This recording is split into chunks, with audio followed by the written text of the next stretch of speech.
There it is. Face front, true believers. This is Modular Media's No Prize Podcast. I am your host, Chris A. Boingo Writer Gaston, and with me, as always, in the bullpen.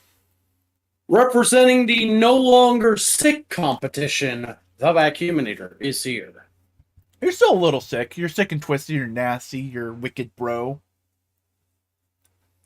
I do tend to rip it sometimes, yes. Do you hang 10? Occasionally. Do you caveman into the pool? I don't know if I've ever done that. We'd have to check these. All my skateboarding knowledge comes from Tony Hawk Pro Skater. As it should, you fat white kid. Hey! Only one of those precludes me from skateboarding. The other one's an requirement. That is true. I'm kidding. There are multiple people with mini races who skateboard. Yeah. Although, if I'm being honest, I was more of an SSX kid. Oh, you're tricky? I actually never played Tricky. I was always about the first game and free. I thought the third one was tricky. No, that's the second one. Okay. The fourth one is World Tour, and I haven't played that one either. Hey! I should do that if I ever actually go back and rebuy all my PS2 games. This is an extreme sports video game podcast. You know what this is? It's the what the fuck? It's been a minute since we've done this show. I don't remember what we're talking about. It's been a whole week. It's been more, actually, if you want to be technical. No, it's been 14 days. Yeah. But still, it's been 3 days since you laughed at me. You cocked your head to the side and said I'm angry. Yeah. This is No Price Podcast, the podcast where we talk Marvel comics, movies, merchandise, and more. And hey, if you like our stupid faces and you like this podcast, give us a like, give us a comment, give us a subscribe, help us out in the godforsaken math. That's what an algorithm is. It's just eldritch math. That explains why I hate it so much. But hey, guess what? What? We have to talk about shows and podcasts and stuff. Oh shit, we got a podcast to talk about on this podcast? Yeah, we got your fucking face. The podcast. No. Oh no, I hate that show. Why? You look at it every morning. That's why I hate it. Hey, guess what I finally saw? You saw Thor Love and Thunder. I did. I rewatched it when it was on Disney Plus this week. Yeah. The fuck are people complaining about? It's a great movie. I don't know if it's a great movie, but it's a really solid movie. I enjoyed it quite a bit. It says exactly what it's going to do on the tin. It's good. Yeah. I actually liked it a bit more than Ragnarok because I was one of the extreme minority that didn't like Ragnarok. I liked that this one had a little bit more serious in with the Goofy, but the Goofy also felt more refined and on point this time around. The goofiness also has a point to it. Cause, hey, real quick, I've never seen anyone mention this in any conversation or discussion about this movie. Real quick, I want you to, in your mind, while thinking about the movie, take out the word God, put in the word superhero. Oh, the movie's trying to say something. The movie's trying to say something about how heroes should act and like help people and not just sit on their asses and brood. I didn't even really pick up on that. I was just entertained by, well, all the gods exist and they're all fucking idiots. That's my kind of fictional universe. Yeah, but like that's the point of that scene with Zeus is Thor going like, we're heroes. That's what heroes do. We go save people, right? And Zeus just going like, no. They fucking worship us and that's it. Stop trying. you know? Yeah. I also do really like that scene. I know there's a lot of people who complained about Russell Crowe's Zeus because, oh God, he doesn't look like a super strong, young, fit muscle man. And I'm like, have you seen any actual ancient Greek art depicting Zeus? Like, I love this interpretation because it's so accurate to what Zeus actually is. Yeah. I mean, other than the fact that, like, I don't think Russell Crowe is actually a Greek man, seems like a pretty accurate depiction of the dude. Yeah, Zeus was an old fat fuckboy. He's a frat bro. Yeah. He's a friendly frat bro, but ultimately he's still a frat bro who goes like, "Yo, you dude, you want to get shots?" Mm-hmm. I also just love all the other gods they snuck into that scene. Like, apparently, if you look really close in the scene, you can spot Bast and Sidorak. Nice. That's cool. That's cool. There's one thing though that is interesting because everyone, when they make fun of how Marvel comedy and jokes work, they always make the joke, "Oh, is he right behind me?" That classic cliche line. And it's in here. And I think people misunderstood the context. Because it's at the very end. He's talking to a bunch of kids, right? Uh-huh. And he says that line with a mild, worried tone because he's trying to be a fun, goofy action hero for a bunch of kids to make them not scared. Yeah. I haven't seen anybody saying this, but I wonder, have you seen a lot of people complaining about the kids getting the power of 4? I have not seen that. In the theater, I was like, this seems like a thing that would upset people, but I'm fine with it. Because ultimately, if we go with my predisposition of like looking at the movie of, oh, this is about superheroes and how superheroes should act, that was Thor inspiring kids to be brave and heroic, much like superheroes are supposed to. Yeah.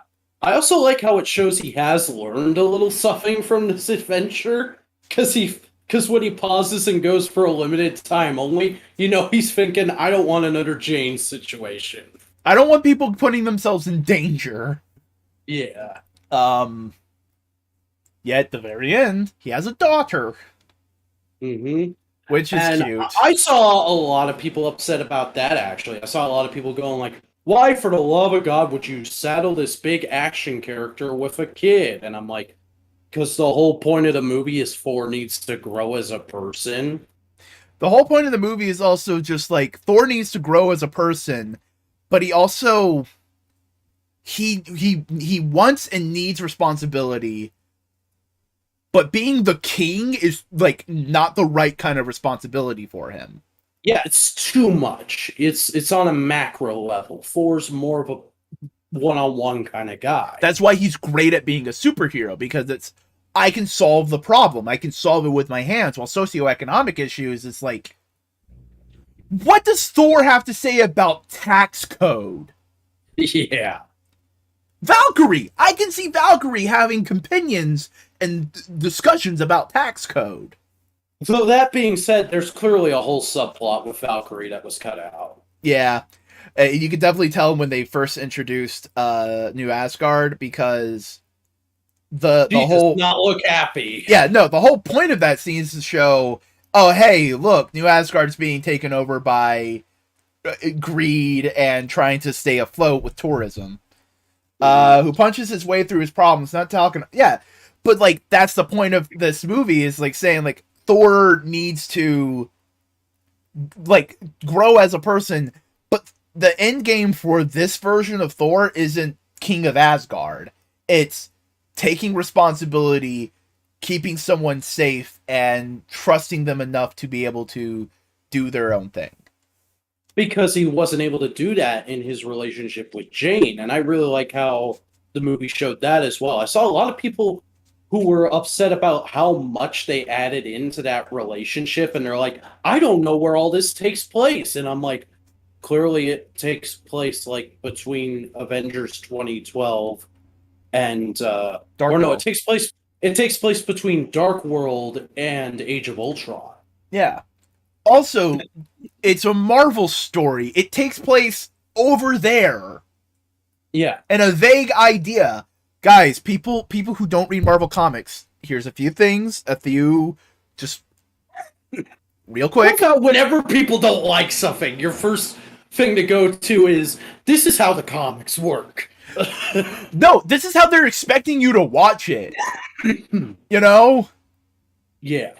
You don't need to watch everything, and timelines are a little wobbly. Just kind of have to get used to it.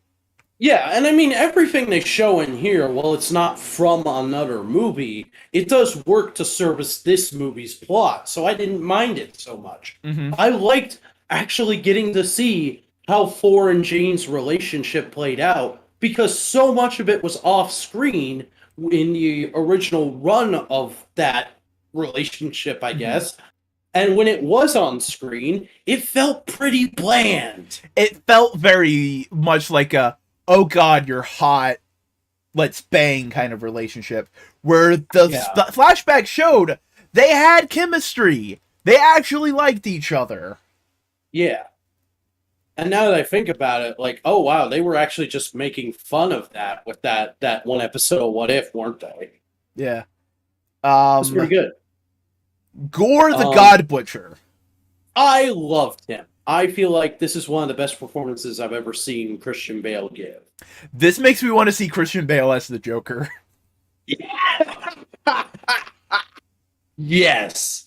My favorite scene in this movie, actually, is probably the scene when he's in the cage with the kids. Oh, it's beautiful because he's creepy and he's being, like, ominous.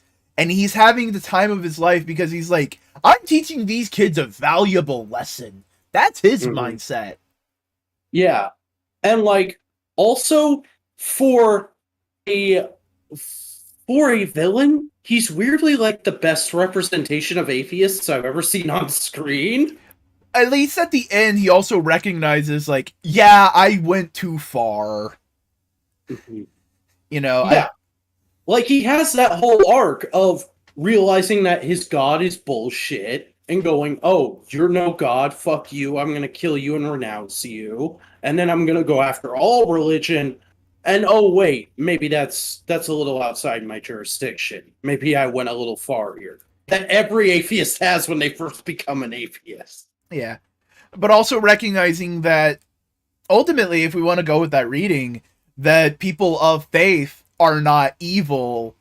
They are just that faith can be manipulated for evil, that it is not inherently evil.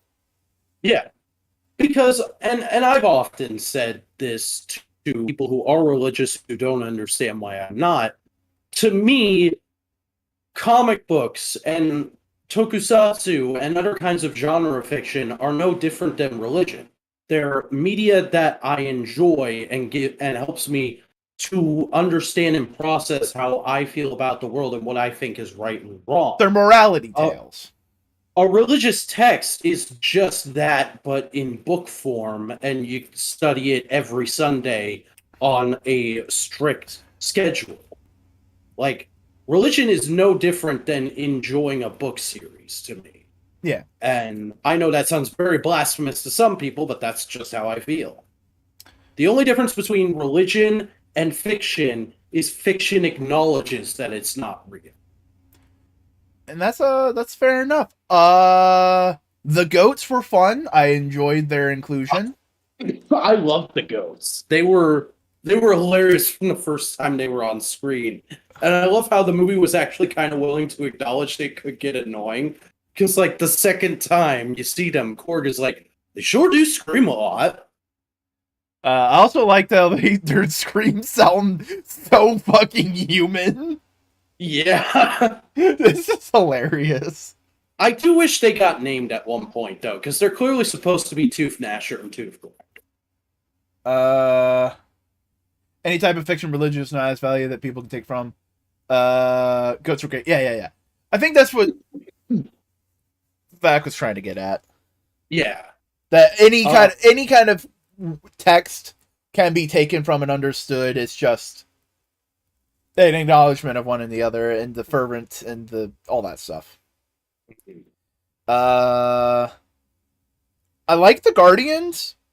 I'm okay that didn't do more, but I'm glad it's like was fun. It's exactly what I thought it would be. Yeah, it was a quick little thing, but it's also just like it's nice to see Peter Quill be mature. Yeah. It's weird that Gamora wasn't there. I feel like James Gunn was really like, yeah, you don't get to. I want to deal with that. Just me. Oh yeah, no, that's fair. Here you go. I mean, hey, that's how the comics work. Yeah. Oh, you want to use She-Hulk? I'm sorry, she's big and stupid right now. What? Yeah, She-Hulk's big and stupid right now. That's not She-Hulk. Well, it is right now, buddy. Mm-hmm.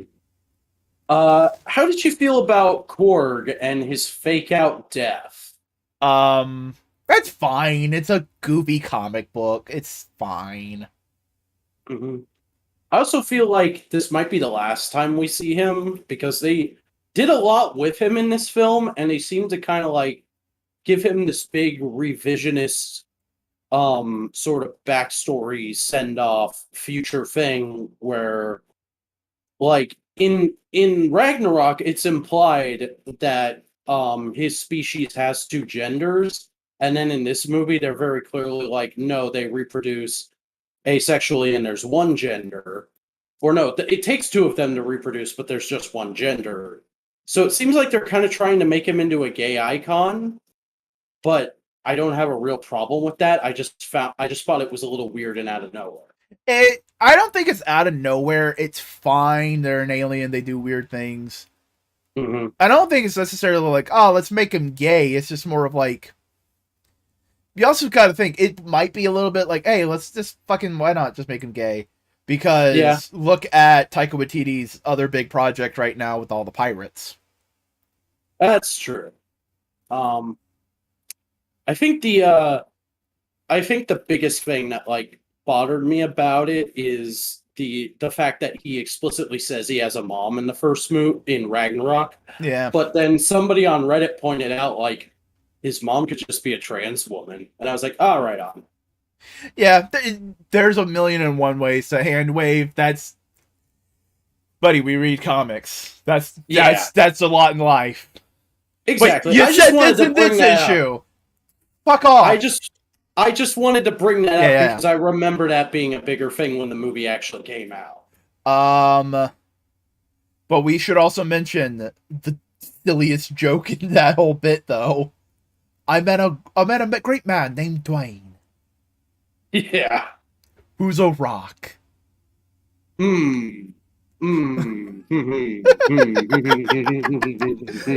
silly.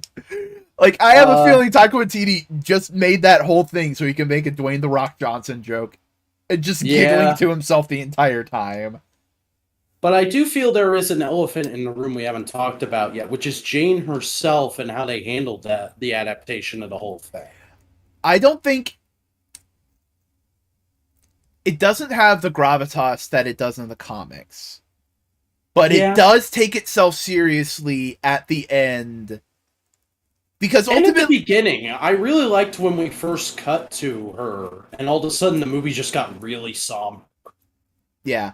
Like, they treat the cancer seriously, but there is an overlying, like, theme of... It's not a mockery of the God Butcher. It's a good version of the God Butcher. Also, it's not an adaptation of the God Butcher. It's a different version. Yeah. It's like Ultimate Spider-Man, you know? It's a different version. We discussed this a few minutes ago, Aki, but we both really enjoyed this take on gore. It's not exactly the comics, but it's its own thing and it's good.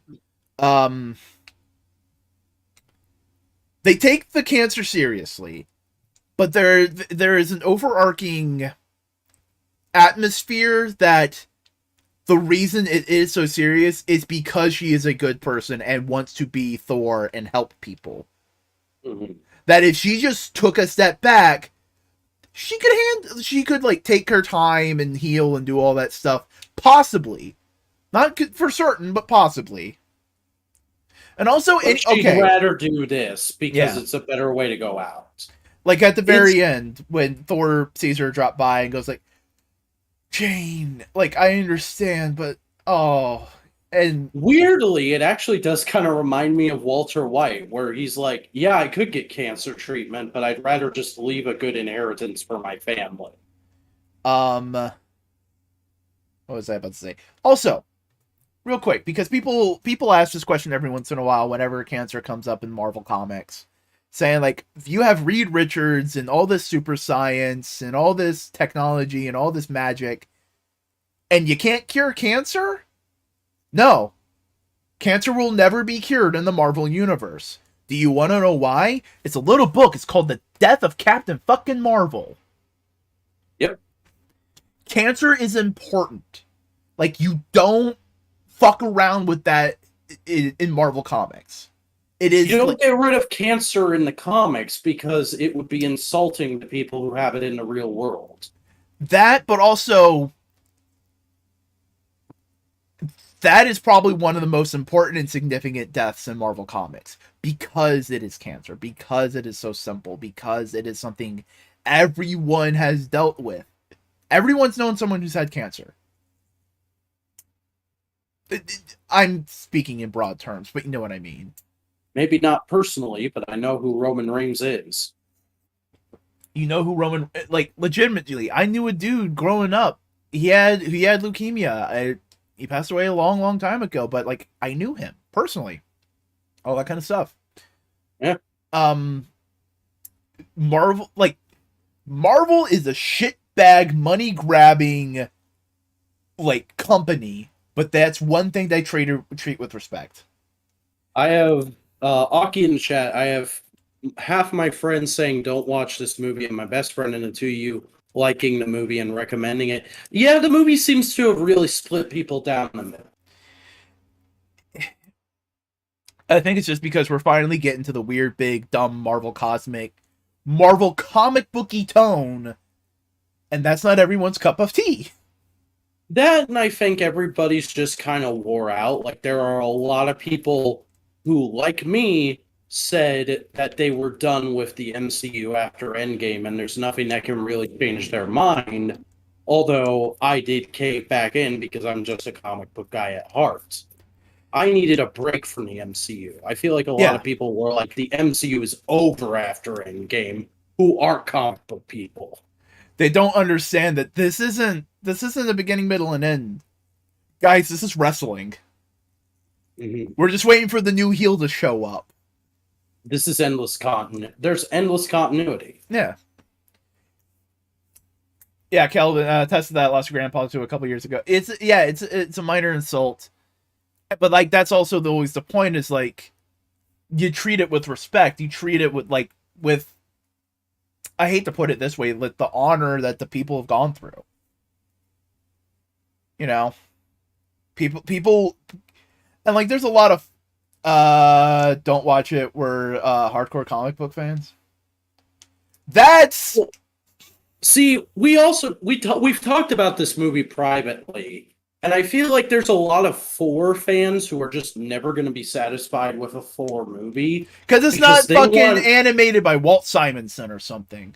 Because they want a Thor movie that's like the Peter Jackson Lord of the Rings movies. This is exactly what I wanted it to be. The fucking airbrush scene on the side of a van.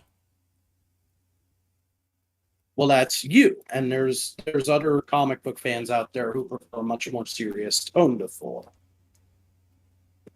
And to those people I say, he is a man with a giant hammer, 2 screaming goats, and a brother who turns into a fucking horse and gets pregnant. That's not in the comics. It's never been not confirmed in the comics. I'm joking. But you know what I mean? Like his best friend's a horseman. Named Beta Ray Bill. I don't disagree. I'm just saying there are people out there who want a more serious tone, and you have to acknowledge that. And this has a serious tone. Jokes don't make it not serious. I'm tired of that. I agree. Look, dude, I'm not disagreeing with you. I know. I'm arguing devil's advocate here. I know. And I'm saying there are people who feel like that is the case. They need stronger necks if that gives them fucking whiplash.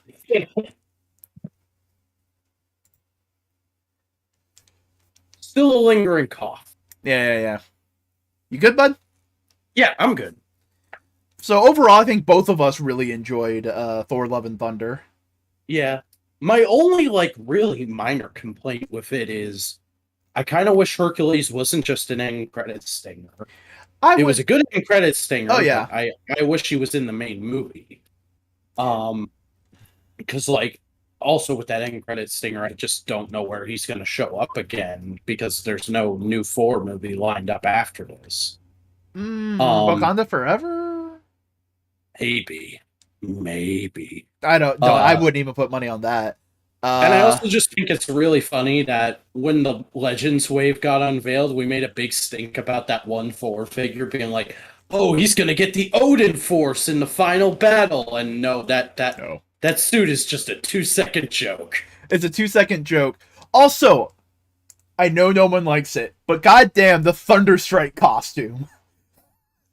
I loved his Ravagers. I wish he had that for most of the movie, honestly. But I love it's just a reference to Thunderstrike. Because when else are you going to be able to fucking reference Thunderstrike in the year of our Lord 2022?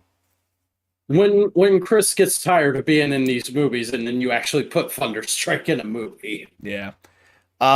So hey, time to talk about a Marvel thing that has no controversy whatsoever. Oh, really? She-Hulk episode 3. The People versus Emil Blonsky. I liked this episode a lot. I thought this was much closer to what I had been expecting from this show. Obviously, you had to do the preamble of the getting the powers and getting the sort of world and the rules of the show set up. But this is what I wanted out of this show, which is fun courtroom drama. Fun courtroom drama with the Marvel bullshit. Yeah. So the whole thing of tracking down Wong in order to explain. And I love that explanation too. That we assumed oh no, he's giving Abomination therapy and helping him learn to control his powers. No, he kidnapped him so that he could prove he was worthy of being Sorcerer Supreme. Because Wong is still a bit of an asshole. Because I think, honestly, the Vishanti want Doctor Strange to be Sorcerer Supreme, but he wasn't around. This is Wong, can you just make sure you're strong enough till Doc Strange gets back? Yeah, I can do that. Punch. And then Doctor Strange got back and was like, why don't you just keep it? Why don't you keep that? Why don't we just work on it together and you just keep the title? Why don't we just annoy Tiffany and Tiffany only? Please come on the show. No, this was fun. This was great. I love Emil Blonsky in this because he genuinely feels like a changed man. Yeah, it's really interesting to see the difference between this and the character from The Incredible Hulk and the subsequent acknowledgement that movie still happened. I really like that the Hulk is somehow the one character in the MCU where they straight up James Bonded and didn't disregard that movie. Yeah. It was a fun episode, Calvin. But they had to set up the show to get to this point. Yeah. I also really enjoyed the subplot, which seems to have made a lot of people mad, but I feel like it's really good payoff for that dickhead who I felt like was unrealistic in the earlier episodes. I feel like this episode was sort of an acknowledgement of yeah, he's sexist to the point of being unrealistic. That's the joke. Yeah, and they paid off the joke brilliantly that he got fucking scammed. Yeah. It's fun. It's enjoyable. I'm trying to think of anything other specific things of that. The Stinger was fine. Shut up. The Stinger was fun and comedy. Bringing it was a little odd for me that Megan Thee Stallion would only have one lawyer when she's like a pop superstar, so you'd think she'd have a team of lawyers, but whatever. Yeah, it's for the show. It's a fun. They got Megan Thee Stallion in to do a cameo and just was like, "Hey, you just want to fucking twerk? You know, the thing you do with our main character." Yeah, and I'll be honest, like, I don't find twerking sexy or visually appealing at all. I actually think it's a little bit repulsive, but I wasn't mad it was in the show because, like, if you're gonna bring in that pop star, of course you're gonna have her do the thing she's famous for. It's like asking Michael Jackson to be in a show and then being mad that he moonwalks. Yeah. But also it's just fun. In the chat, this episode also gave me hope that they might bring in the leader at some point, either as a cameo or setting him up as a future villain. Put a pin in that, buddy. Put a pin in that thought. Yeah, no, this was a fun little episode. Yeah. And also just like, yeah, it's just fun. It's a really solid episode. Also, the Wrecking Crew. The fucking Wrecking, beautifully done. Yeah, beautifully great done. Little scene, clearly setting up something for later in the show. Setting up something for later in the show, but they're a bunch of fucking jagoffs who just have magic tools and go like, "Yo, we're fucking bad guys now." I love that she goes, "Did you guys rob an Asgardian construction worker?" And they just go, "Yes." Like, we don't need the dumb, complicated origin from the comic. That's a much easier, fun origin for them in the MCU. Yeah. Just goddamn. Here's the thing. I am perfectly okay with, like, everyone else being disposable. The main guy, the guy who talked, keep him around, use him as, like, a shocker for other heroes. Yeah. Have them show up. The thing about the Wrecking Crew is they are a gang of shockers. They're a gang of low-level villains for a team of heroes or a very powerful hero to beat up at the beginning of a story to show they're always doing shit. Yeah. They're fun, and they're a fun little Marvel group, you know? Mm-hmm. People enjoy seeing them around. Yeah. Anything else we need to talk about with that episode? I don't think so. Let me just double check the card real quick. Oh yeah, no, they showed some comics in She-Hulk episode 2. Yeah, there was actually a bunch of comics in one scene in the episode on someone's desk, confirming that, yes, much like in the actual Marvel Universe or on Earth 616, the comics do exist in the MCU and can be used as legal documents. Yep. For people who aren't aware, that is totally a thing. Mm-hmm. And the comics shown were Avengers number 4, Captain America number 274, The Incredible Hulk number 287, What If number 28, 4 number 494, 4 number 611, and Agent Carter number 1. The only funny thing about all of that is that how did they get made? I'm willing to bet through having the Avengers be a thing, Tony set up some kind of publishing company to help fund the team. I know. But it's the funny thought of, like, why does the art look the way it does?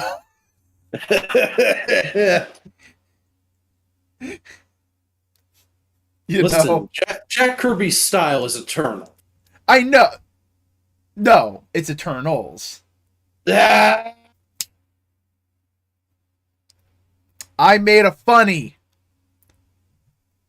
You sure did. And we'll talk about Eternals later on in this episode. Not the movie, the comics. Hey!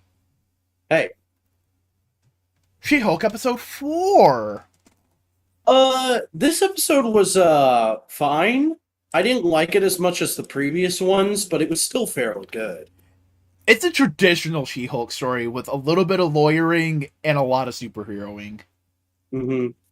I felt like Madison really walked a tightrope of this character could get annoying, but she never quite did, and clearly a lot of people enjoyed her way more than I did.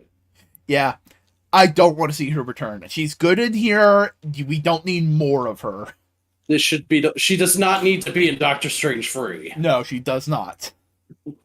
Though I do find it funny that, like, Wong just has Netflix set up in Carmitage. Like, that is not something I would have expected. I mean, they have a Wi-Fi password. That's true. No, but the idea of like a rogue magic user abusing magic and Wong wanting to use a cease and desist, that's fucking clever. Mm-hmm. And I like those little conversations of, like, those very real comic booky things of, wait, you don't have any kind of, like, non-compete clause or anything that they sign. You just trust these people. Yeah? Well, that seems smart. Yeah. There's a Ghostwriter reference with the magic user. Only very slightly. If they changed one letter, it would be a much bigger reference. Yeah. Because his name is Donnie Blaze. Mm-hmm. Also, apparently his assistant, the actor who played him, is 104 years old, which makes him the oldest actor ever to be in the MCU. Well, fucking good on him.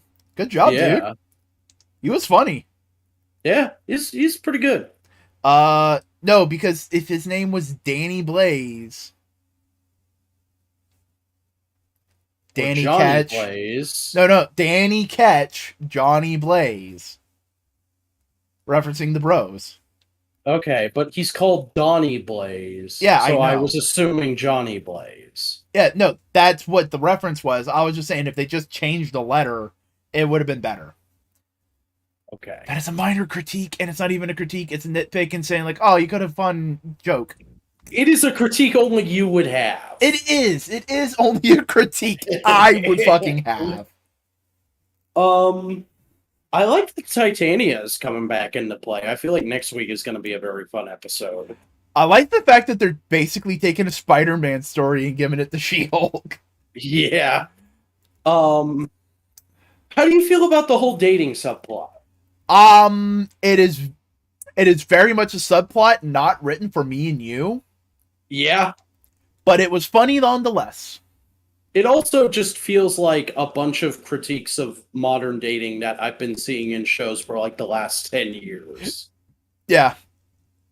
But here's the big thing about this is that Jen Walters also has an instant hot button. Yeah.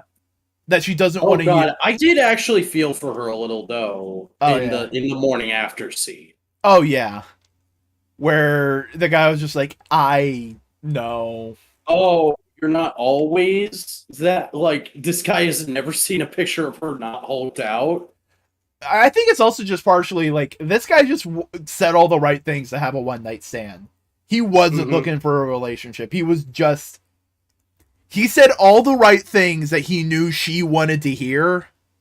That's entirely possible, but I also feel like he was maybe hoping that he could just always have his fetish satisfied. Yeah, it was really heartbreaking. But it was good. It was good character work. The demon fight was fun. Yeah, that was solid. I also feel like the fourth wall stuff has been very strong in the last couple episodes. I love at the start of this one where she's just like, oh, I love having Wong in the show. It's like giving it Twitter armor.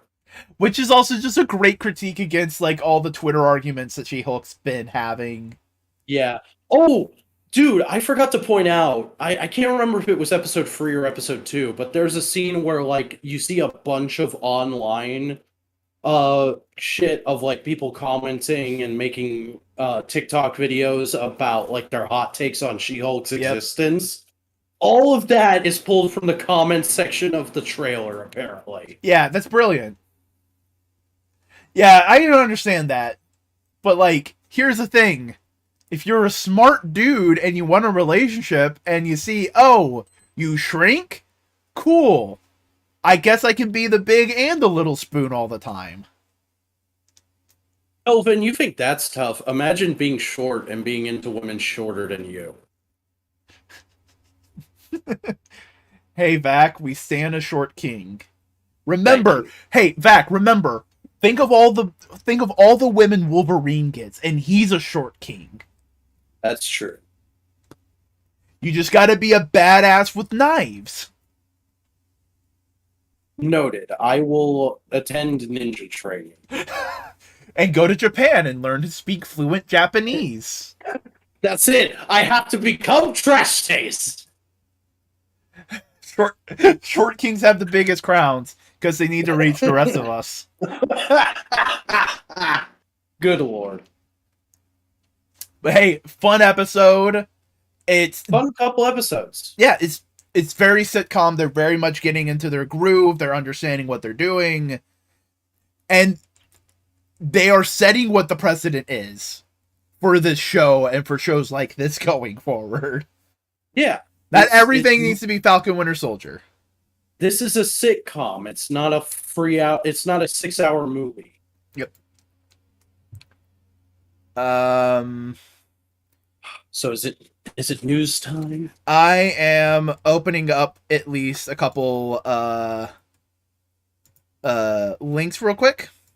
Okay. So we have a couple to go off of. In the meantime, we're just gonna vamp a little. Mm.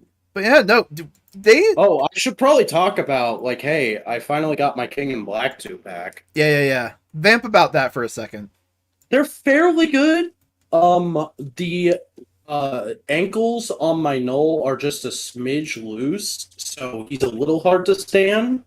But overall, I feel like the figure turned out fairly well. I wish there was one head with kind of calm hair, because it can be difficult to pose the 2 head sculpts he comes with, because they both got the kind of wavy action hair. But like the Necro sword turned out really nice. The sculpt overall on the figure is just very clean. I only had one minor QC issue with the paint, and it's on the closed mouth Venom head. And it's not even that bad. It's just if you look closely at the curls there, I don't know if I'm going to get the thing to focus. There we go. You can see the paint kind of doesn't get all the way up in there. Yeah, but you can touch those up. Yeah, and it's so minor it doesn't even really bother me. But I do really love how this Venom figure turned out. That's a good Eddie. That's a good Eddie Venom. It's really nice. It's really slimy looking and nice and creepy.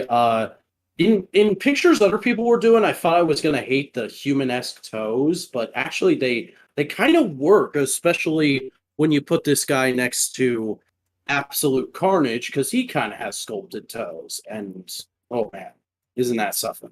Oh yeah, that's something, all right. The one real issue I have had with the set is, I don't know if it's just me not having the strength to push them in all the way. Mm-hmm. The wings do not stay in for me. They'll go in and I can pose them for a couple minutes, but they tend to just kind of fall back out. And that's fine. I wasn't really planning to keep them in. I wanted this to be more of an evergreen Venom. But I can imagine if I was like super into the Donny Cates run, it would bother me that they don't stay on real well. Yeah, Donny Cates run is real good though. Mm-hmm. But the actual sculpt of the wings turned out really good, and there's enough plastic in the 2 of them to make a whole other figure. So like, I feel like the $80 price tag is justified. I don't feel cheated out of my money, and the plastic-free packaging, while it was a bit of an odd experience having everything in little tissue paper baggies, I don't mind it. I don't hate it as much as the Marvel Legends subreddit seems to. I feel like it's going to work out fairly well. Yeah, and you made an entire video, by the way. Check out Vac's YouTube channel. I've deleted that video. Oh, you have? Yeah, I did. I did a big purge on my channel recently, and I deleted it because it wasn't explicitly tokusatsu. I'm fucking edit it, bud. I edited that. I mean, it may resurface at some point if I ever make like a second stream. Yeah. Hey, you got paid for that, didn't you? I know. I'm just more yoking ya. I'm yanking the chain. Yeah.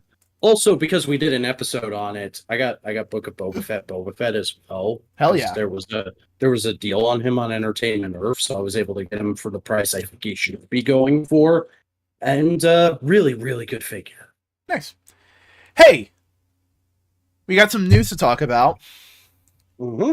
First things first, Spider-Man No Way Home gets a new post-credit scene with the More Fun Stuff version that's coming to theaters.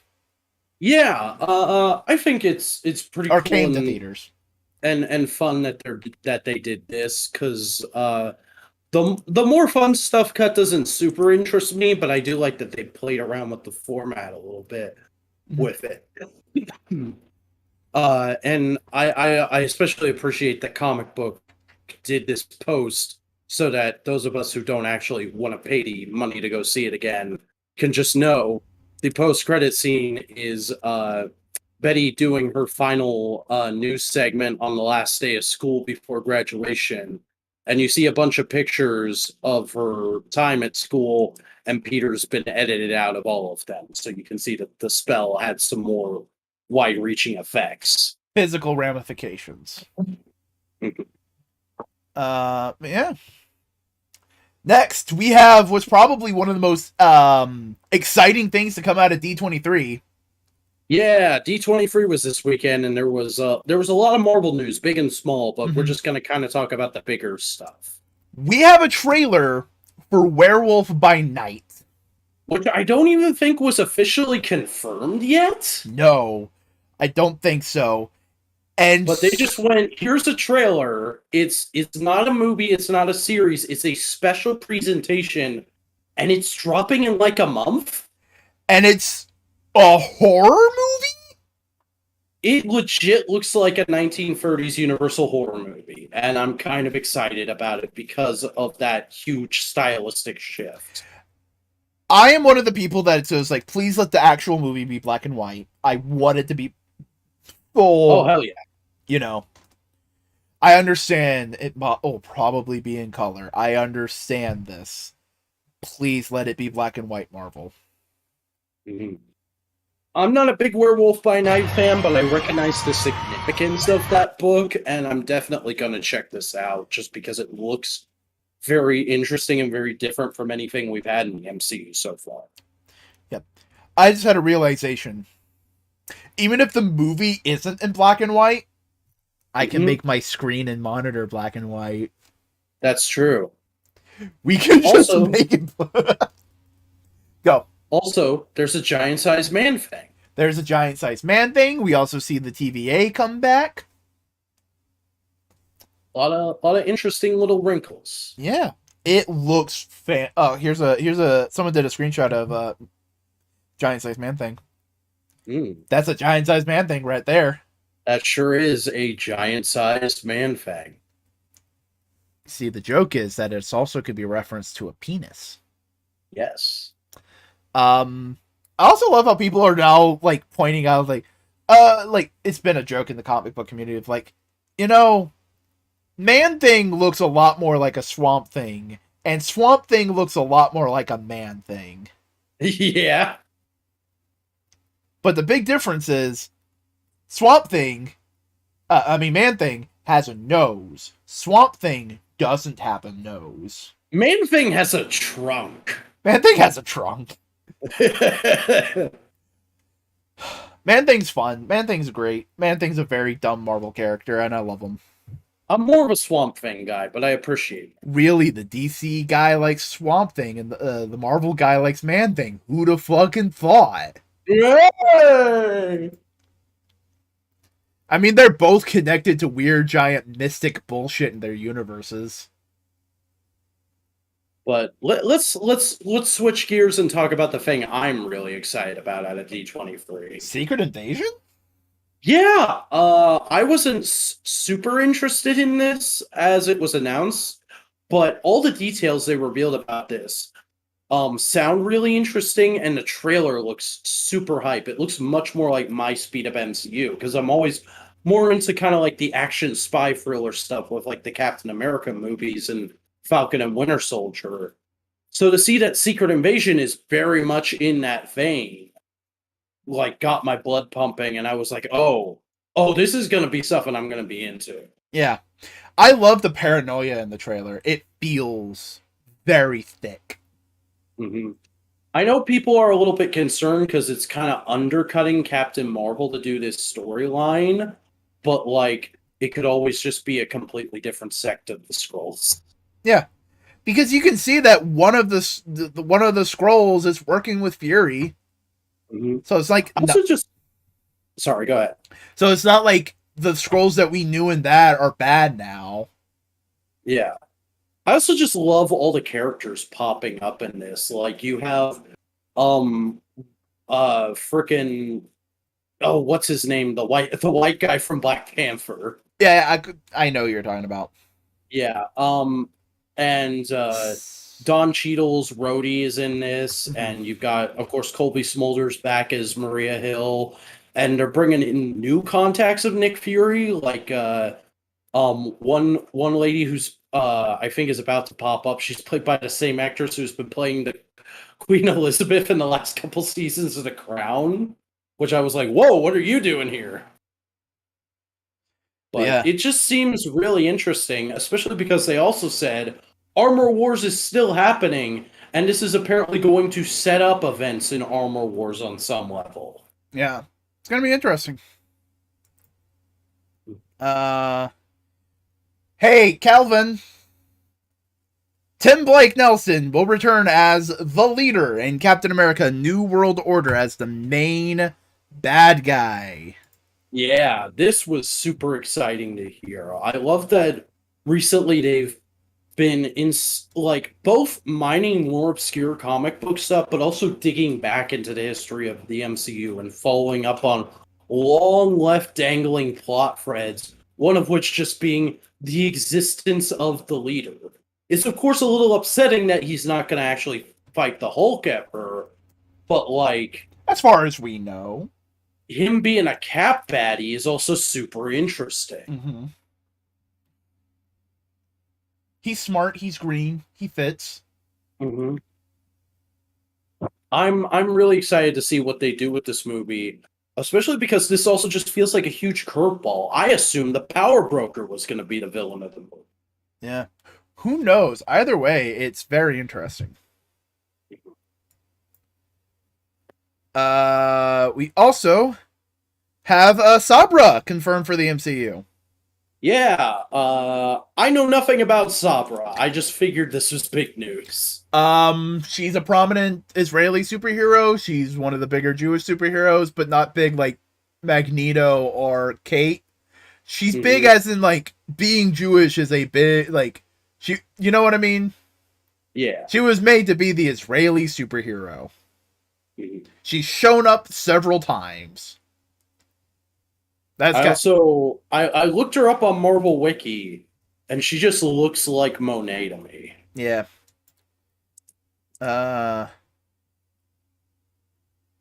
Kei-Hu Kwan plays a TVA employee in Loki Season 2.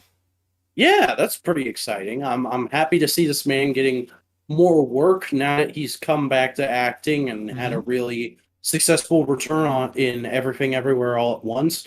I still need to see that movie, but like, as somebody who grew up on the Indiana Jones movies, it's just really exciting to see this guy suddenly back and being a big star and doing all kinds of stuff, including this. Did you see that? Cool, did you see that photo where him and Harrison Ford reunited? Yeah, that was super wholesome. It was super, super wholesome. It's nice.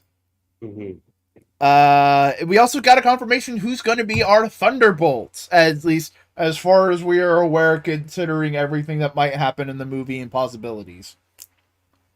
Everybody seems super uptight about this. I've seen a lot of people going like, "Where's Zemo and Abomination? I was promised Zemo and Abomination. You were promised nothing." But we have the current Black Widow, Bucky, U.S. Agent, Taskmaster, Red Guardian, Ghost, and I can't remember that one. Julia Louis-Dreyfus's character. Oh, that's Julia Louis-Dreyfus? She doesn't look like it, but all right. Well, it's concept art. Yeah.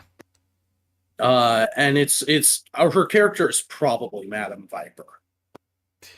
We'll assume it's Madame Viper, but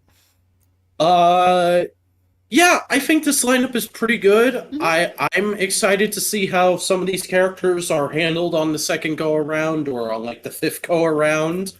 I honestly didn't think we were going to see Red Guardian or Taskmaster again, so to have them back is super interesting. And Ghost is certainly a character. Yeah. I will repeat what I pitched the other night for Taskmaster, which is we start the movie and the whole first act, they are quiet and they act like the Taskmaster from the Black Widow movie. And then at the end of the first act, after the big fight scene, he in the most Brooklyn ass accent just starts talking. It's like, hey, yo, what's up? And everyone who knows who Taskmaster is just looks at him and goes like, what the fuck? Hey, yeah, no, I took the suit off the one chick. I'm a mercenary. What's up? That would be great. And he's just the actual comic book Taskmaster. Mm-hmm. Also, I do hope Zemo at least appears, because Zemo is so intrinsically linked to Thunderbolts in my mind. And I've seen a lot of people get really upset about just the concept of like, well, this doesn't look like Thunderbolts. Thunderbolts is about heroes pretending, or about villains pretending to be heroes. Why are there so many heroes in this lineup? And it's like, bruh, calm down. The MCU changes a lot of shit. No. It's things that they're not paying at fucking attention. That's the very first Thunderbolts. The second Thunderbolts was a bunch of anti-heroes led by Thunderbolt Ross. The next Thunderbolts was a bunch of anti-heroes who led covert operations. It's Suicide Squad at this point. That's all it is. Yeah. Thunderbolts is pretty much Marvel's Suicide Squad. It's just that every once in a while you can kind of put a villain in there and make them a hero. Mm-hmm. And besides, you can't pull off the original Thunderbolts thing because the twist is already revealed. Yeah. Like, that's a twist you can only do once in history, ever. Yeah, because legitimately, for people who aren't aware, the whole thing was Onslaught happens, Marvel does some fucky shit and sends Captain America, the Avengers, Fantastic Four, and all of them into this other pocket reality, which was a different publishing line headed by Jim Lee and the Image Boys. Some Image Boys. So they weren't in the main Marvel story comics anymore. So a team of superheroes calling themselves the Thunderbolts appeared and said, hey, we're going to be new heroes. And Marvel published a bunch of ads going like, your new team of heroes. We're making a bunch of brand new characters to kind of fill this gap. You know, they pitched it as that. And then people picked up the first issue. They read it. The last page reveal was Zemo and a bunch of bad guys. But the thing is, like, if you try to do that in a movie, like, have that be a first act, like a first act and the second act reveal, that doesn't work for movie formatting. And also, every comic book nerd in the world would tell everyone else before the movie even comes out. Yeah. The trailer will spoil it. Because it's too juicy of an idea to, like, leave on the cutting room table. You can do that for a single issue for a comic. Because you it's could 20 some odd. If you were just making a Thunderbolts movie in a pocket, but not within the context of an ongoing cinematic universe. Yeah. Besides, I'm excited to see more of Bucky and John interacting. Oh yeah. I just can't wait to see Bucky and Red Command. What's his name? Red Guardian. Red Guardian interacting. Yeah, that'll be good. I punched your friend, Captain America. I have no memory of you. He's gonna do the same thing he did to Natasha and just be like, yo, did Steve ever talk about me? Please say he did. And I would just love to have a moment where Red Guardian and Yelena,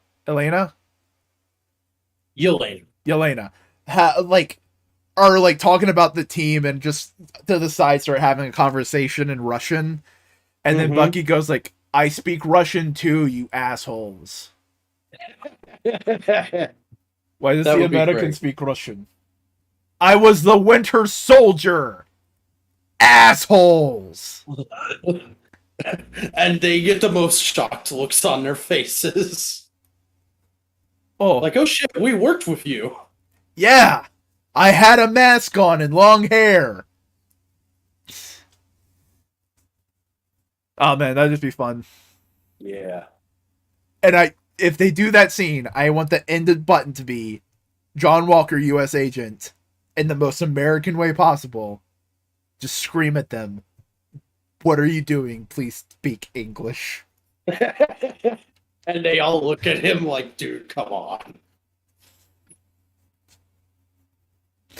Oh, buddy. Hey, Marvel, hire us. Writers. That's what that whole second act should be. Is that and the Taskmaster reveal. Hey, Vac, I want to ask you a question. What? This next announcement that you put on the list, I want you to genuinely click on it for a second and click the people who tweeted that out. I want you to do that for me.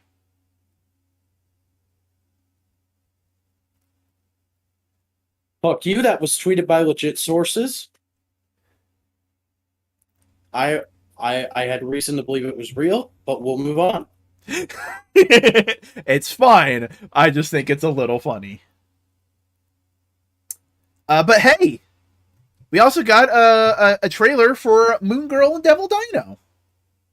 Yeah, and this looks really, really good, honestly. It looks really fucking cute. This looks like the kind of show I would have loved as a kid. Oh yeah, it looks adorable and sweet. Do we think we're gonna actually watch it? Because it's airing on Disney Channel, so I don't know how long it's gonna be until it's on Disney Plus. I think maybe if we show it up on Disney Plus, we'll watch an episode. I don't think we need to talk about it. Yeah. But it looks adorable. It looks cute. It'll probably be one of those things that I throw on like a year after it ends and goes like, oh yeah, this was really good. How about that? Yeah.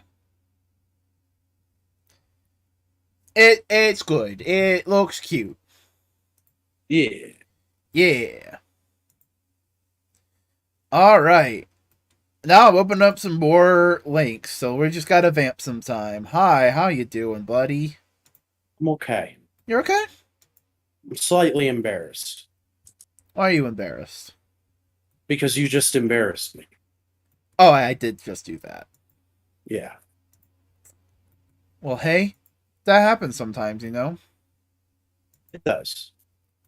I mean, you trust people and then they just retweet goddamn jokes and you're going like, what the hell, dude? I thought that was real. It's an unfortunate event. Yeah. One could say it's a series of unfortunate events. One thing's for sure, and that's that it's not optimal. Speaking of series of unfortunate events, DC's and Warner Brothers. Yeah. I think we all knew this was coming, but yeah, no fandom this year. Because really, what the fuck are they gonna show? Please look at The Rock. The Rock is here, and Dark Crisis is still happening. Look at The Rock. Warner Brothers, this is the 5th week in a row you have shown us The Rock. That's true. He is rather handsome. And when he does that eyebrow thing, oh my god. Oh, yeah. I love how I went Valley Girl and you just went Wisconsin. Well, you know what they say. The Rock gets more pie than you do in one night than you do in your entire life. So yeah. So hey, Superman 150 Adventure Comics. What's going on? Action Comics, you Philistine. It's not. It doesn't involve journeys into mysteries or amazing fantasy, so I have no care and recollection. Kidding. Yeah, they're continuing on with the crossover arcs. Of course, the next arc of Action Comics and Superman Son of Kal-El is going to be them dealing with Metallo, but apparently Action Comics 150 will be a big crossover adventure where, for the first time since leaving Earth, Superman is going to... You got that, bud? Excuse me. I am good. Okay. But it's going to be a big whiz pow oversized adventure against Lex Luthor, which I think is pretty exciting. I actually really like this as opposed to the thing they normally do for milestone issues of just here's a bunch of short stories. Doing a actual dedicated oversized story that's about fighting a big villain that they haven't dealt with in a long time seems like a good idea to me. I just gotta say the Mike Allred cover looks amazing. I always think Mike Allred's art looks amazing. I hadn't actually looked at the covers before, but yeah, these are pretty good covers. There's a lot that are really good. Jim Lee's feels a little old. Jim Lee's art is starting to age. Yeah. That Pamela Hoogboom one though, that's my speed. Raphael Sarmento's Steel one looks amazing too. Mm-hmm. Yeah, there's going to be a lot of good covers to pick up for this. And of course, Alex Ross, the GOAT that he is. You can't have a milestone issue without Alex Ross. You just can't. And even though he's currently contracted to Marvel, you gotta get him. Mm-hmm. You shell out the bucks. Shout out the big bucks. I don't think they bought out the contract or anything. I think it was just like, hey. No, you commission the man. You shell out those bucks. You shell out both of them. You get Matt and Nick. Yeah. But yeah, no, all the covers look great and wonderful and amazing. And I will never own any of them because I don't buy floppies anymore. Oh! Batman Hush creators Jim Lee and Jeff Loeb reunite for new story in the 20th anniversary hardcover. Yeah, apparently there's going to be a new little short story epilogue about just what happened immediately following Hush in this new hardcover. We don't know exactly how long it is or what exactly is going to happen in it yet, but it's gonna be a thing. And I feel like that's a really good way to sell this big new hardcover that they're putting out, because oftentimes they'll just put these out and it's just the book again with maybe a few behind the scenes things as well. But to actually include new content seems pretty neat, especially because, like, yeah, both those creators are still working for DC at some level. So I can't remember. Are you a fan of Hush? I actually never read Hush. Okay. I probably should at some point, but all the actual big Batman fans I've ever talked to are like, it's very overhyped. It seems just like a good story that everyone really latched onto at the time. Yeah. You know? It was the understanding I have is like, it was a beautiful looking story that did a lot of cool stuff at a time where not a lot was happening with Batman. Yeah, so it was able to make a big splash. Yeah.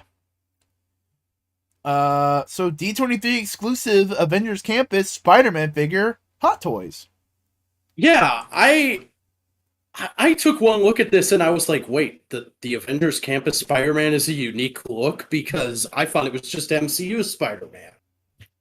It's a simplified costume to wear at Avengers Campus. Yeah. And he's got web shooters on the outside, and this comes with some fun stuff like a hoodie. And a little Spider-Boy thing. Yeah. Like, if I was into Hot Toys and I was going to D23, I would definitely pick this up because it seems like a neat figure. And I'm sure there's ways to get it on the secondary market already. Yeah. He has a churro. Yeah. It's a solid fun Spidey for somebody who's already got 5 other Spideys. Because it's Avengers Campus, which is on Disneyland. So, of course, he has a fucking churro. You know, I don't actually like churros. I think they're really overhyped. It's literally just like crunchy cinnamon. Hot Toys Iron Man Mark V and Racetrack Diorama base. Hey, look, it's the suitcase suit.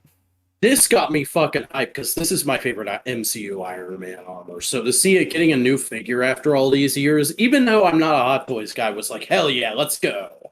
It's a good suit. Yeah, I love just like the slightly different tone to it because it's much more compact because it has to fit in a suitcase. It looks a lot more low tech, and just the shifting color that feels very Silver Centurion-esque. It's just really nice. Yeah, it's nice. It's good. It's solid. It's the suitcase suit. Mm-hmm. We also got Hot Toys Valkyrie Love and Thunder. This figure honestly doesn't look all that great to me, and it mainly has to do for the likeness. I'm not sure if the actress just has one of those faces, kind of like Mark Hamill and Harrison Ford, but man, the likeness seems off on this. Yeah, it seems too accurate. Especially for Hot Toys. Like, her cheekbones just seem way too big. There's some poses where it looks right. Mm-hmm. It's a mix of like the forehead is a little too tall, the cheekbones are a little too big. But here's the thing: like I can recognize that is her face. Yeah. It's neat that it comes with Zeus's Thunderbolt, though. Yeah. I like that they added that in. We also got the Korg face. Yeah, the Korg face. That's a nice detail. Which, by the way, and the I know I told speaker. You about this. I told you about this last night, but neat detail I noticed after the movie release. The Marvel Legends wave with the Korg Build-A-Figure, the piece that comes with Valkyrie is Korg's head. Nice. But it also comes with the Bluetooth speaker. Yeah. It's a good package, but it's like, yeah, there's... if you're a nitpicky asshole... It's, yeah. Amazing Spider-Man SH Figure Arts from Tamashii Nations. Look at that. Yeah, I'm actually starting to come around on these, especially because we had that one picture that confirmed they're all going to come with the pointing hands. Ennis and the Toby just look very solid, especially in the actor likeness, which, again, isn't going to be a thing with the Marvel Legends. So it's a nice boon here. That being said, I'm probably still not going to go for them just because I'm not a figure arts collector in general.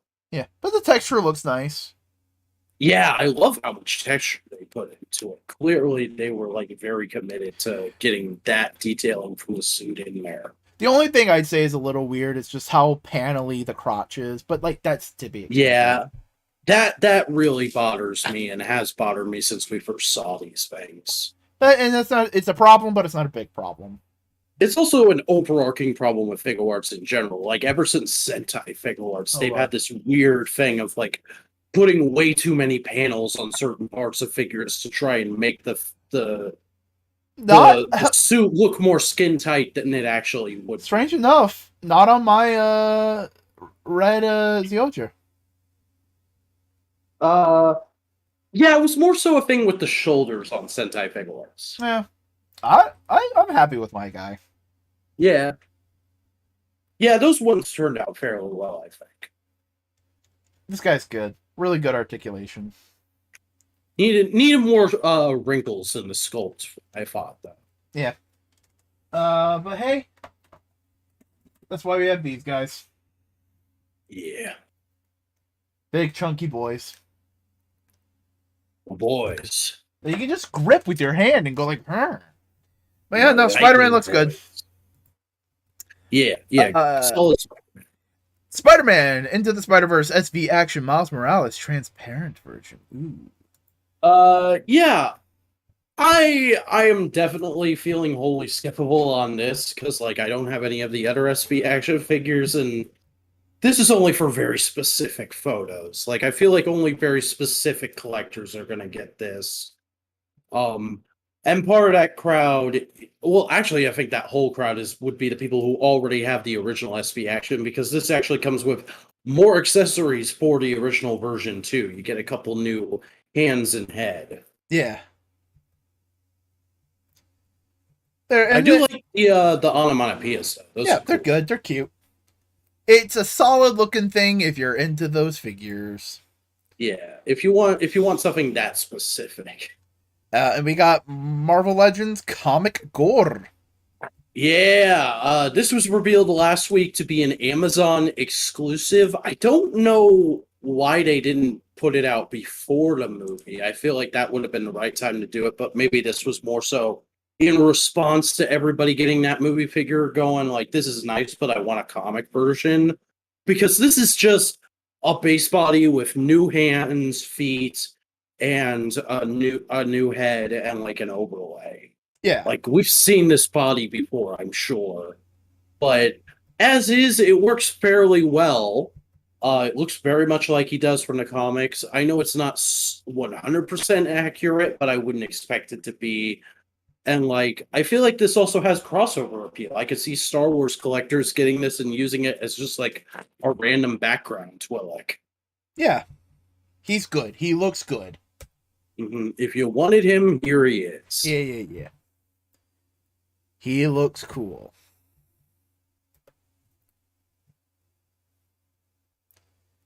Dark Knight Returns armored Batman figure. Oh, it's not like we have 1,001 armored Batman figures. Yeah, this was definitely not something that needed to exist, but Beast Kingdom gonna Beast Kingdom, and I don't care for the Beast Kingdom style of figures. It's a weird scale, and they tend to add details that aren't there in the source material. Yeah. There you go. It sure does exist. It sure does exist. DC Page Punchers 3-inch Wave 2. Speaking of things that sure do exist. These are Kenner style figures with a comic book. I actually saw the first wave in the wild for the first time last week, and that packaging looks just as awkward as I thought it would. It looks fucking awkward. It is just like giant comic wrapped in plastic and then like a tiny figure protruding on the bottom corner. It looks really weird and it feels really weird to hold. Dear God, Hal, did a bee sting your face? What the fuck is up with your chin, Hal? I think that's meant to be him as the Spectre. I'm not sure. I haven't read Rebirth in a long time. I mean, that's in the cover, yeah. But I'm talking about the figure. No, Rebirth is when he becomes Green Lantern again. Yeah, but wasn't he the Spectre right before that? Like, it's him going from being the Spectre to Green Lantern? Batman, but it's Thomas Wayne. Flashpoint, issue 2. Oh, God, I'm so sick of Thomas Wayne Batman. He was cool for one story. He was cool for 2 stories, but I'm almost to the point where I wish he never existed. Because he gets so much damn exposure. Nightwing! In the comic, it comes with this Nightwing Rebirth. That's a weird choice, but okay. I don't know why you wouldn't do the current Tom Taylor run that everybody loves. And you could use that to get kids in the comics that are currently happening, Todd. Joker comes with Batman issue 23.1 of the New 52. Another weird-ass choice. Is that like the beginning of Endgame? I don't know. I don't think so. I just think it's because Joker was a big part of it. Yeah. I don't think I've actually read that issue. I did read New 52 Batman for a while. And has there been any big, huge Joker story since then? Since Endgame, like... I think Endgame... No, 3 Jokers, dude. 3... Oh! Yeah, 3 Jokers. I meant in, like, the main Batman story. Figures. I meant in, like, the main Batman line. Not in, like, a side material. It's like he only cropped up... He made appearances in Tom King's run, but Tom King didn't do, like, a straight-up Joker story. Honestly, I can't imagine Tom King doing a Joker story. Oh. He did War of Jokes and Riddles, but that's not a Joker. After him, I forget who it was. Tiny. He did Joker War, remember? McFarlane Page Punchers also shows a Flashline wave thing. That's all original designs and is based off of a exclusive comic done by Tim Seeley. I mean, they look like cool toys. But it's, I don't know, Page Punchers is so confusing to me, because it's like, Multiverse is supposed to be a collector's line, but what collector wants to buy a design they have no attachment to, unless they just think it inherently looks cool, like some people do with the Fortnite figures? But like, I look at all these designs, and aside from Heatwave, who I'm like, that could be a good background character for a Star Wars display. Second time I brought that up tonight, weirdly. Yeah. Adam looks cool. I think the Adam looks like a fun, solid figure. I'm so sick of the Adam having like an armor design now. Like, Arrowverse really ruined that for me. Here's the thing. I'm coming from a Marvel standpoint where 90% of the people have armor. Yeah. Thor the Indestructible God has armor. Come on. This is a goofy Flash. I don't like this Flash. This Flash looks bad, and so does the Captain Cold we're about to see. Yeah. That pose, though. That pose. That pose was just going like, hey, going for a jog. I mean, at least it can do a running pose. That's you know what this is? This is the Flanders in the ski suit Flash. Yeah. Feels like nothing at all. Nothing at all. That's great. Super sexy Wally. Captain Cold. I can understand why people wouldn't like this. Yeah, no. Captain Cold should not be all covered up wearing armor with a. And the cold gun should not look like a big sci-fi contraption. It should look like a goofy 50s sci-fi contraption. Here's the thing. This doesn't look like armor. This just looks like Kevlar uniform thing. Yeah. But, like, that still says armor. The big thing is just, like, having the mask and the eyepiece all be one thing? No. Yeah. It needs to be two things. Mm-hmm. I don't mind the goofy sci-fi. Because here's the thing. That's what a goofy sci-fi gun looks like today. That's the contemporary idea of a goofy sci-fi gun. It looks like a Halo sword. It does. But that's what a goofy sci-fi weapon looks like today. Yeah. They are interesting enough designs. I would much rather, like, they look like a good Saturday morning cartoon. Gorilla Grodd just looks like he's wearing a crop top. This Gorilla Grodd gives me the same vibe as the Etrigan they did, like, what was it, last year or 2 years ago, where it's like, that looks like it would be a really good Gorilla Grodd figure if it didn't have armor on top of it. Yeah. Especially armor that's like traffic cone orange. It's fine, but it's not a great Grodd. Mm-hmm. DC Multiverse, we also got Superman from Hush. Hey, isn't that neat? It's from that one scene. I love how Todd keeps making Supermans, but like he's always making Supermans that are like just slightly off from being the Superman everybody would want, which just is a nice general kind of classic looking Superman. Like, this is so close to it, but the face. But the face. And also the hands look a bit cartoonishly big. I don't mind Superman's hands being a little big. Yeah. And hey, Todd, I know you're not into giving people bang for their buck with figures. But you know what you could have very easily done, considering the whole plant theme of this version of Superman and the distraught look on his face? You know, a chess piece of a certain fucking flower from one of the most seminal Superman stories of all time? for the toy who has everything. He's gonna put that figure out on its own at some point, though. Yeah. But like that would have been really fun, having the flower chest piece. Black Mercy. Yeah, Black Mercy. Mm-hmm. We also got another Darkest Night wave. This is based off of Dark Knight's Speed Metal, a story I have never read, and based on these designs, I would never want to read. We got Wally in blue. He looks fine. Because blue says fast to me, I guess. The only time I would want a Flash in blue is if it had a Blue Lantern ring. I do like the speed effects that they give you. They're nice. They look cool. Fair enough, yeah. They're a nice addition.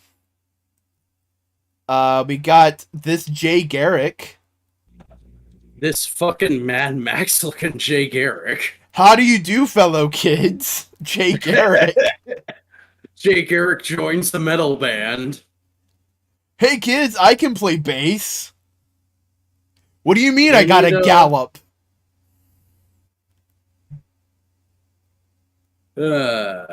It's a design.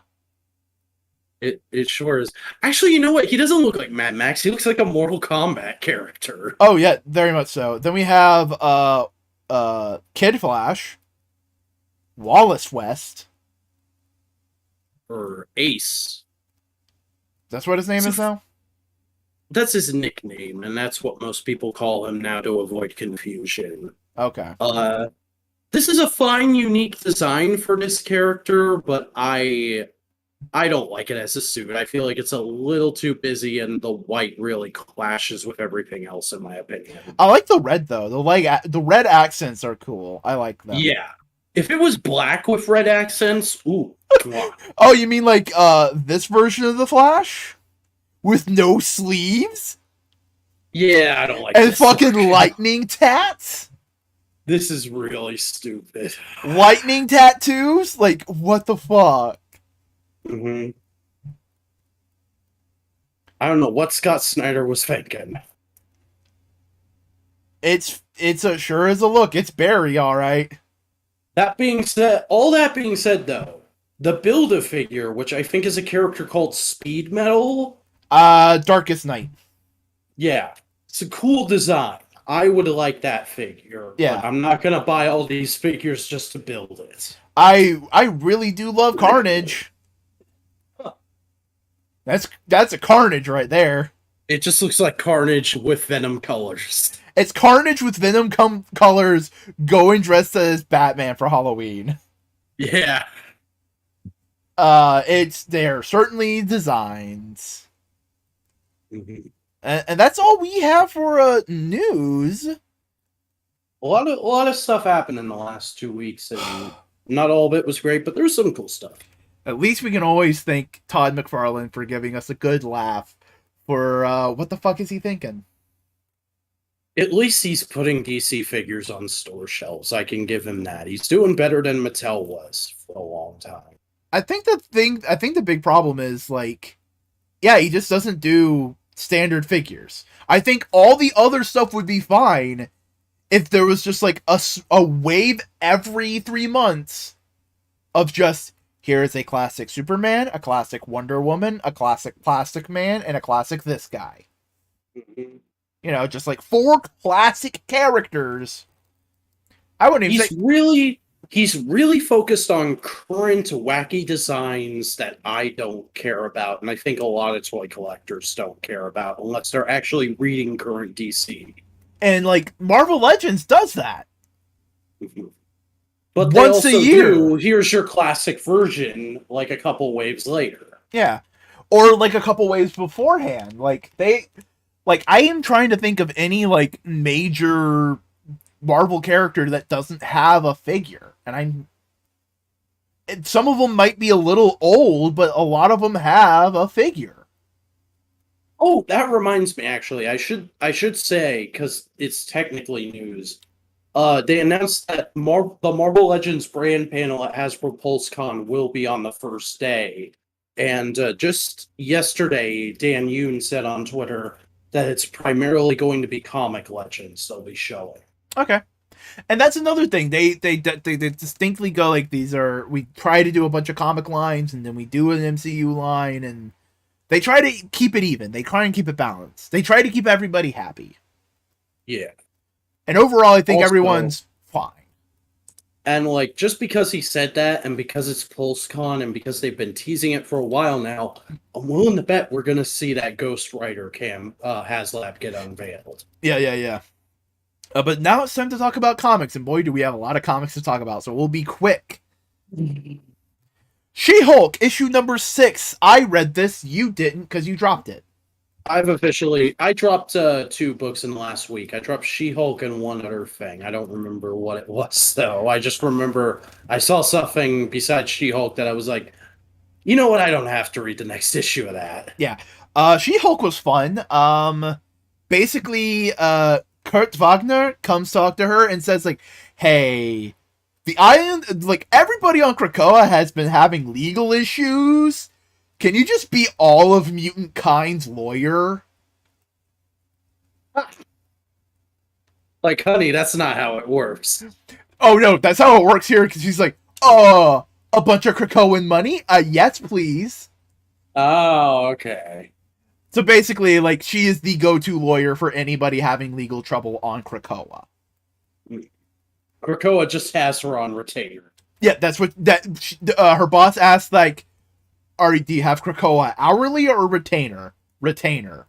Oh, thank God, that's a good contract. You know, that kind of thing. And Kurt brings up some cool, funny ha-has, like, the state of Connecticut is threatening to, the state of Connecticut won't let Scott Summers renew his driver's license. Like, yeah, that would make sense. That would be something that happens when you found a new nation and say it's a brand new country, part of the UN, that the other nation state you are a part of might be a little perturbed. Also, there's the small fact that he recently died. Yeah. But it's fun. It's cute. There's a cute moment at the beginning of the book where she has a lunch date with Hellcat. And it's a cute thing because they're both in fancy dresses, eating cakes. And it's just a thing they do on Wednesdays. They just get dressed up and go eat cake. That seems like a thing Patsy would set up, yeah. Oh, yeah. And it was her idea. So this whole issue, She-Hulk is in a beautiful dress. She talks to Jack of Hearts, and Jack of Hearts goes like, all right, cool. So all my affairs are in order. I got my money back. I got my properties back. I just have access to them now. So you don't need to take care of me anymore. And she's like, oh, so you're leaving? And he goes like, I'm not sure yet. And then they make out for an hour, realizing, fuck, we're attracted to each other. And then the issue ends with them walking into the bedroom as Jen Walkers looks behind to the audience and goes like, what the hell are you doing there? Get out. It's like that look on her face of like, you're not going to see this. So there's actually a fourth wall break in this issue. Nice. Yeah, she closes the door, and that's the end of the issue. So they fuck. Mm-hmm. Yeah, exactly what I thought. I'm going to enjoy this series a lot more hearing about it from you than actually reading it. It's fun. It's a fun little romance with superhero stuff. I also read Moon Knight, issue 15. Okay. This issue's just basically Moon Knight talking to his therapist, going like, hey, a bunch of shit happening, you know? By the way, I'm finally open to talk about my DID, and she was like, all right, cool. The reason I haven't pressed that issue is because we were working on the biggest problems first, and Mark Spector was the biggest problem. And he goes like, ouch, I understand that. That's what the other people in my system said, but I understand. Yeah, Mark Spector was the biggest problem. So you're just listening to each other now? Yeah, we're working together. We're working as a team, and we see Jake Lockley and Stephen Grant do their thing, schmooze around the world, and get information for Mark to be the Moon Knight. And it also shows Mark talking to his new cast, going, hey, by the way, I have DID, and just seeing their reactions. Soldier is very much like, whatever you say, boss, I'm behind you 100% of the way. I just fully accepting. It's like, whatever you need, like, whatever you need of me, dude, I'm here for you.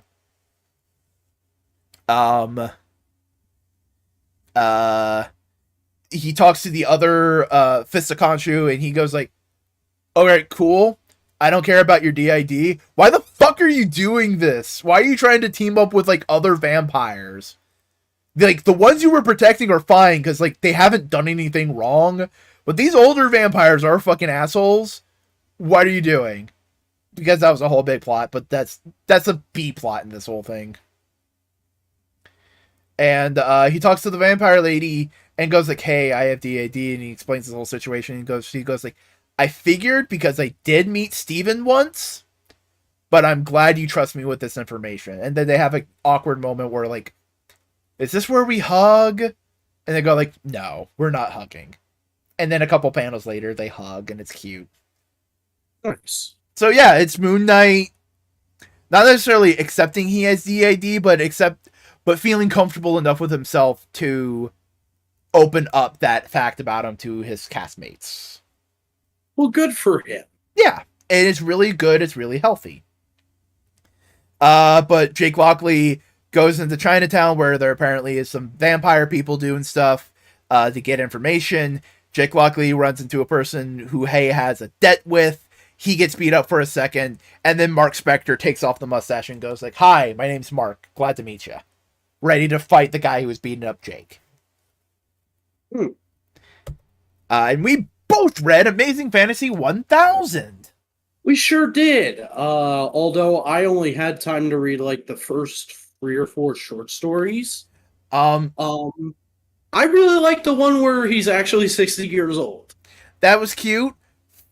There's no way to put it. Dan Slott, why can't you write like that all the time? Yeah. Please, Dan. Also, the opening one was really cute. I'm trying to remember. What was the opening one? Just some the guy? One where he's, just some guy, and he's like, you're not just some guy. You mean something to me, and you could mean something to somebody else. That's very Spider-Man. It's also just very reflective of, like, that's why Spider-Man focuses on the small crime, because that's who affected him. Mm-hmm. Then we have, I'm trying to remember, there's one cute story, where it's literally a sequel to one of the other stories in Amazing Fantasy 15. Oh. It's okay, so in Amazing Fantasy 15, there's a story where this crook breaks into a museum to run away from the cops, and this mummy comes out and goes like, hey, if you can go in my sarcophagus, and you can escape the cops. And the crook goes like, okay, weird mummy dude, let me do that. And he gets taken back to ancient Egypt. Okay? So there's a story in this that's a sequel to that. That's cool. Is that the Neil Gaiman one? Because that was the only one. I was upset I didn't have time to read the Neil Gaiman one. No, the Neil Gaiman one's actually autobiographical. Oh. It's about Neil Gaiman reading Spider-Man.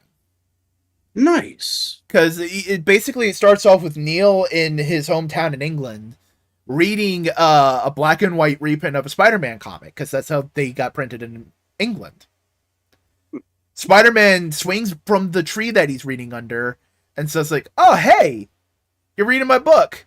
You know that's originally in color. And Neil just goes like, this is in color?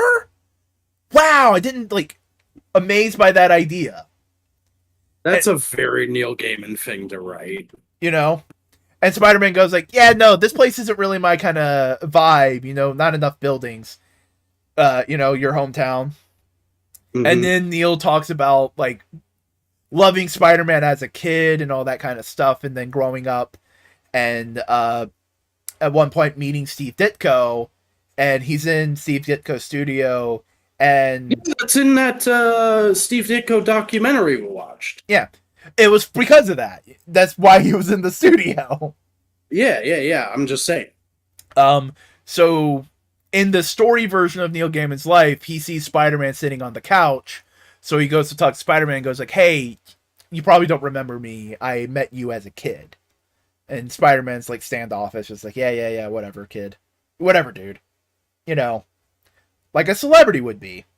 And he just goes like, hey, you meant the world to me. You were a hero. I looked up to you. And it's kind of like, the best way I can describe it, it's like meeting Steve Ditko. You look up to this guy for all your life and you go like, oh, you're a little bit of a weirdo. You're an objectivist kind of guy. Okay. You're kind of an asshole. How about that? Yeah.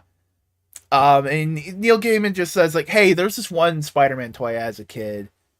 If you ever find it, it'd be nice to have it, you know? It's like, yeah, whatever, dude. And then, him and this Neil Gaiman and his friend were walking out of the apartment building, and then a web swings down, and the Spider-Man toy is on the end of it, and Neil Gaiman plays with it with his friend. Oh, it's cute, it's adorable, it's sweet. Yeah, that's. There's this one story, I don't know if you read it, where Spider-Man's basically talking to a council of reeds, but it's all Spider-Man. I skimmed through while we were getting ready tonight and saw that, and I was like, that looks interesting. The basic premise is Spider-Man just starts complaining about his life, and just I was like, Jesus fucking Christ, everything sucks. I killed Gwen.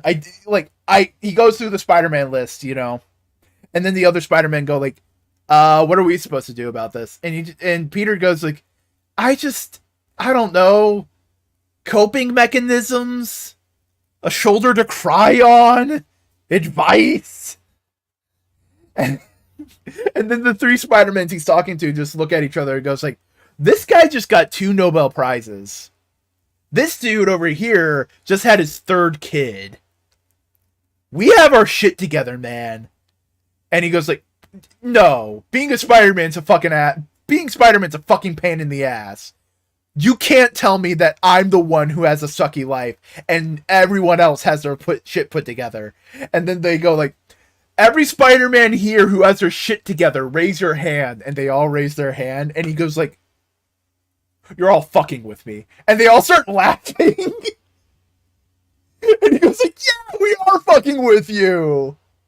We do that with every new Spider-Man. The guy who has Nobel Prizes, yeah, they give it to everybody. It's meaningless in my universe.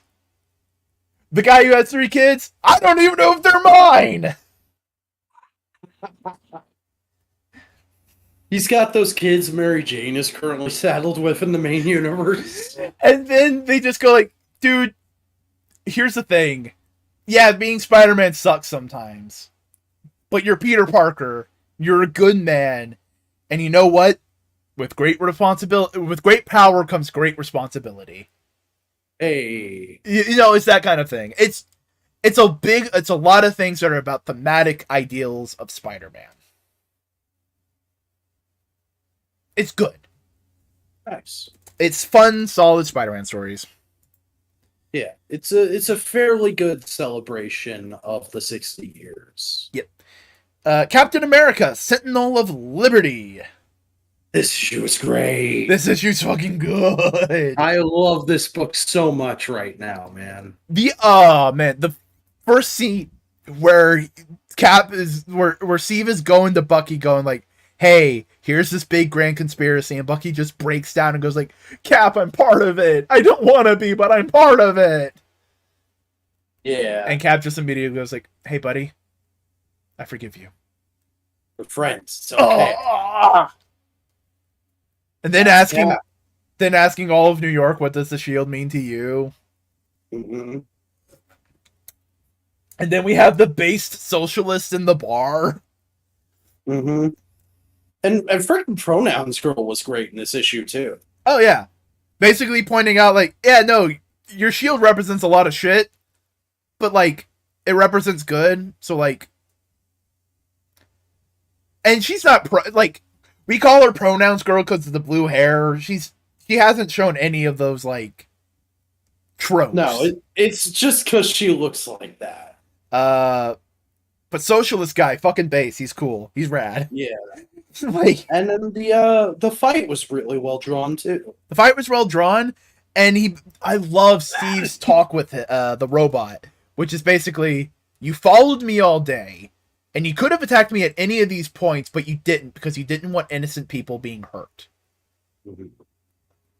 I think it's called Redacted. It is. Like, I can't wait for a Marvel Legends build a figure of it. And basically Steve goes like, hey, you followed me. You know what I'm about. Do you want to join me? And they join together! They're friends now! Like, this arc is going places. It's really cool. And it doesn't feel like a Captain America stock plot at all, even though it's doing a lot of very Captain America things. Oh, yeah. But it's fun. It's great. And then the Revolution goes like, hey, guys, we need to do shit. Also, he looks like Arcade. Yeah. I think he might be. I don't know. I just was like looking at him. It's not Arcade. Arcade's doing other things right now, I think. Yeah. Hey, you read Dark Crisis issue 4. Oh, Jeebus. Is that a good Ojibus or a bad Ojibus? It's people did not fucking pay attention to this, Ojibus. Oh, Jeebus. Because this book, there's literally a scene where they're in the Hall of Justice, and they're explaining, like, hey, we've had a multiverse for a while now, but it's not like the old multiverse. It's this weird, very constricted, very uniform multiverse, and that doesn't really make sense. Isn't that weird? Maybe what Pariah doing kind of having some merit to it, but we still need to stop him because we don't want the Dark Army coming here and fucking up Earth Prime. And then at the end of this issue, the last page is literally Pariah succeeding and birthing a new infinite multiverse. And everybody and their mom who doesn't actually read comics but just talks about them on Twitter went on Twitter and said, DC, this is the 5th time you've shown a new multiverse in class. This is different, people. This is going to be a much different multiverse than we've had since the original Crisis on Infinite Earths, and it's going to allow for much different storytelling. Basically, you guys are trying to make a Marvel style multiverse where it doesn't fucking matter. It's just a bunch of different places. We're trying to get back to a Marvel style multiverse. You guys had it, and then you guys got rid of it. Like I say, you guys, like you're part of fucking DC editorial. Yeah, I am Marv Wolfman, actually. I'm wearing a mask. Oh, hey, Marv Wolfman, I got a book where Supergirl dies. You want to sign it? That was a mistake, actually. But you made Matrix Supergirl. She was fun. That was the biggest mistake of my career. I'm pretty sure that's having a 14-year-old girl fuck a 50-year-old man. Listen, that had merit. There was reasons. So overall, idiots are gonna idiot. Yeah. But also we actually see Barry going around the multiverse and freeing some of the other Justice League members. Like, he gets Al back, he starts to get Bruce back in this issue. Mm-hmm. And there's a really cool scene where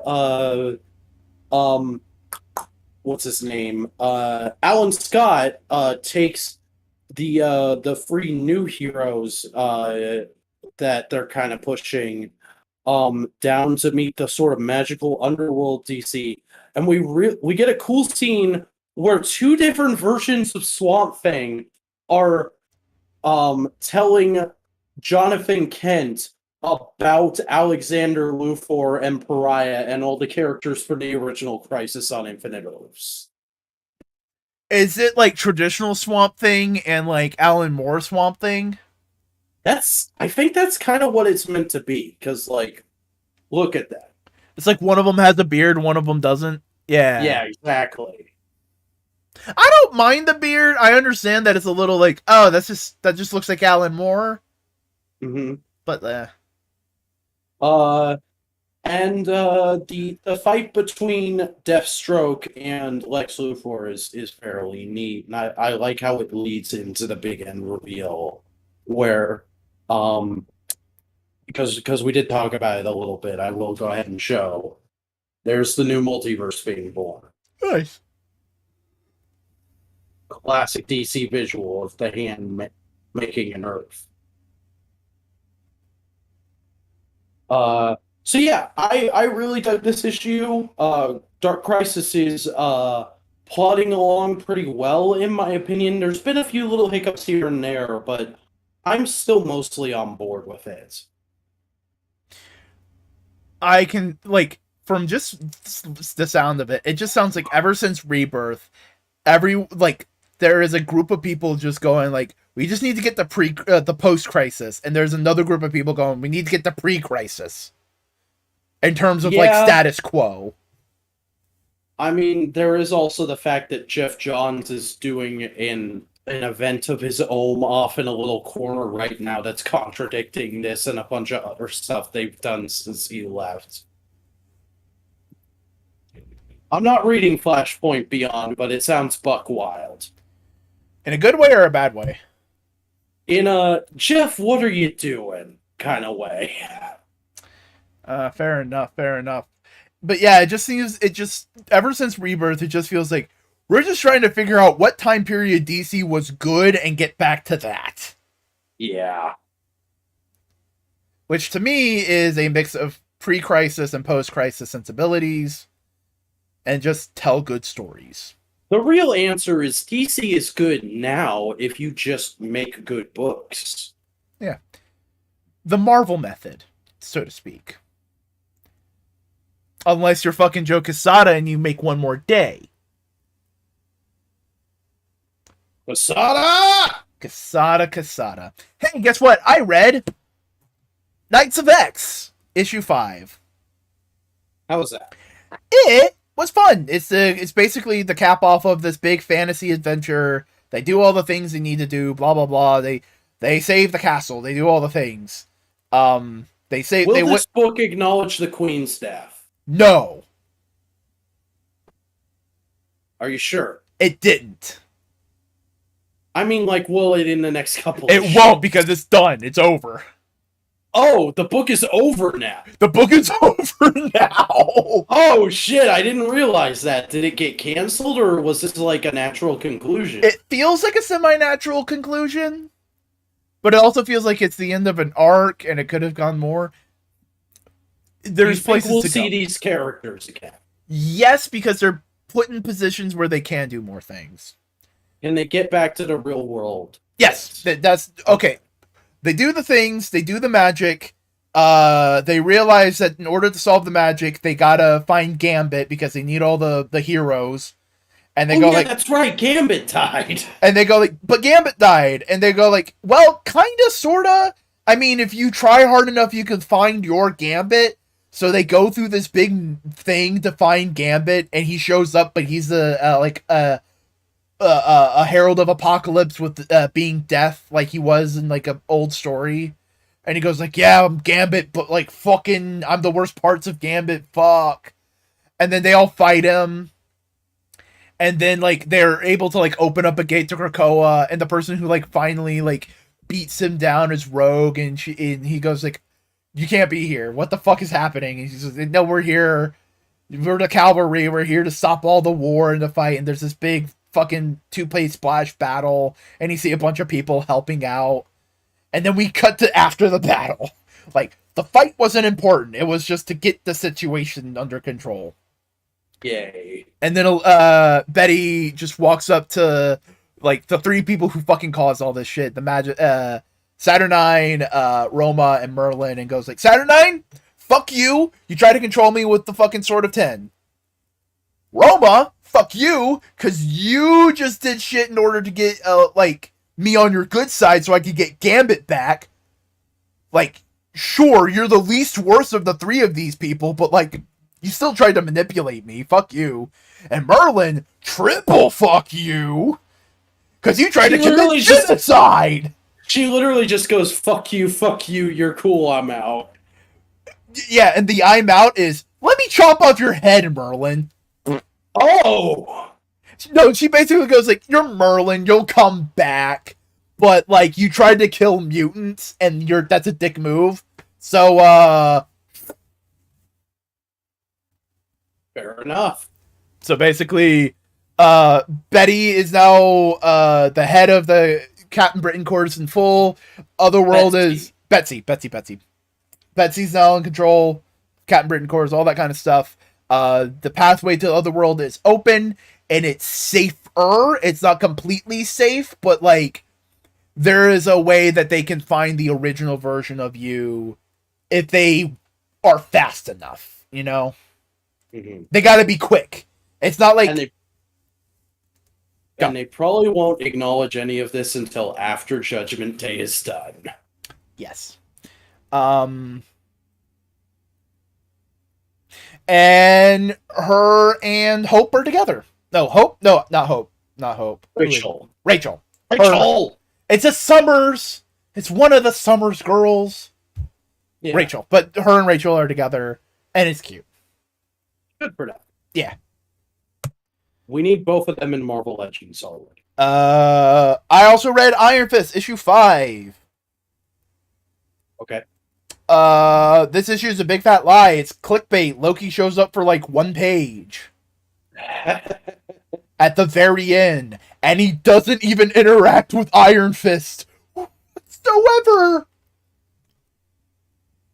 Basically, the new Iron Fist is fighting his brother.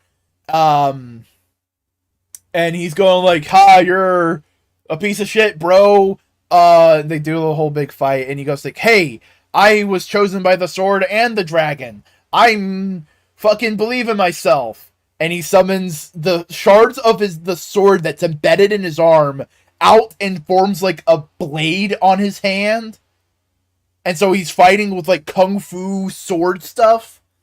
And he beats his brother. They save the day. Danny Rand comes in and goes like, hey, so these guys can't get back into Kunlun because your brother went through the portal and closed it, so we can't open it up right now. But don't worry, I'm rich, so these guys have houses and everything, so they're taken care of until we can get this whole thing situated. But you're Iron Fist, you're inexperienced, and I can teach you shit. Will you just let me teach you shit? Yeah, I'll let you teach me shit. I've overcome my self-confidence issues, and I can now grow as a character. Cool. And then we go back to Kunlun with the evil brother, and he's like destroying the place. And Loki comes in and goes like, hey, the fuck are you doing? That's it. That's the book. It's fun. It's a good story. It's engaging while you're reading it, but it's like a random fuck off issue from the mid-70s of any comic, you know? Like, it's fun while you're reading it. It's a good story. But it's not going to stick with you. It's not mind-blowing, you know? Yeah. We both read X-Force, issue 31. Oh, God, what happened with this? It's mostly Kraven. Yeah! Just going like, I am a clone. That means I don't have certain human things. And that makes me feel sad. So I hunt things to make me feel happy. Yeah, it's the good Kraven content. It's Kraven being a crazy asshole. Mm-hmm. And all of X-Force Omega Red being a weirdo. Omega Red being a serial killer who doesn't want to be a serial killer. Yeah. I mean, I have urges, but I don't want to work on them, and like, I don't want to be a good guy. Hey, you're a serial killer. Here's a room where you can do serial killer shit without hurting people. Thank you. I'm gonna have to drink all my memories away because of it, but you're welcome. Probably one of the best uses of Deadpool I've seen in a bit. Yeah, he's just a fucking dumbass. It's great. I love how he revives and then immediately gets cut apart again to be used as a portal key. It's great. But I just love he revives himself and just goes like, X-Force, fuck yeah. How are you on their side? I'm an honorary mutant. How does that work? Well, you see, I'm a mutant. I don't actually care. Anything else we need to talk about, X-Force? No, it's a solid issue. Yeah. You read Shazam Issue 2. Yeah, this book continues to be way better than it has any right to be. a lot of what happens in this is very much just like solid story progression that feels very natural for these characters, and is also like taking them in a direction that you never could have done before the Jeff Johns reboot. And I really enjoyed it. Like just seeing some of these characters get older and have to deal with different things, and seeing kind of how put upon Mary is in her new position as the main champion of Shazam, and also being forced to move back to Fawcett City because her parents went missing and somebody's got to take care of the other foster kids. Um, and just dealing with being at a community college, which is very fun for me because I actually work at a community college. So like some of the stuff she's complaining about, I'm like, yeah, I get why that's bullshit, but also like there's a reason for that. You see, and the art is just gorgeous. Like I love the way this artist is drawing a lot of these characters. I know it's a classic comic book thing, but goddamn, I hate speech bubbles on covers. Yeah, that's maybe the one thing I could do without. But either way, looks fun. Yeah. Sounds fun. Ghostwriter Issue 6, Legacy 249. What ghosts did he ride this week?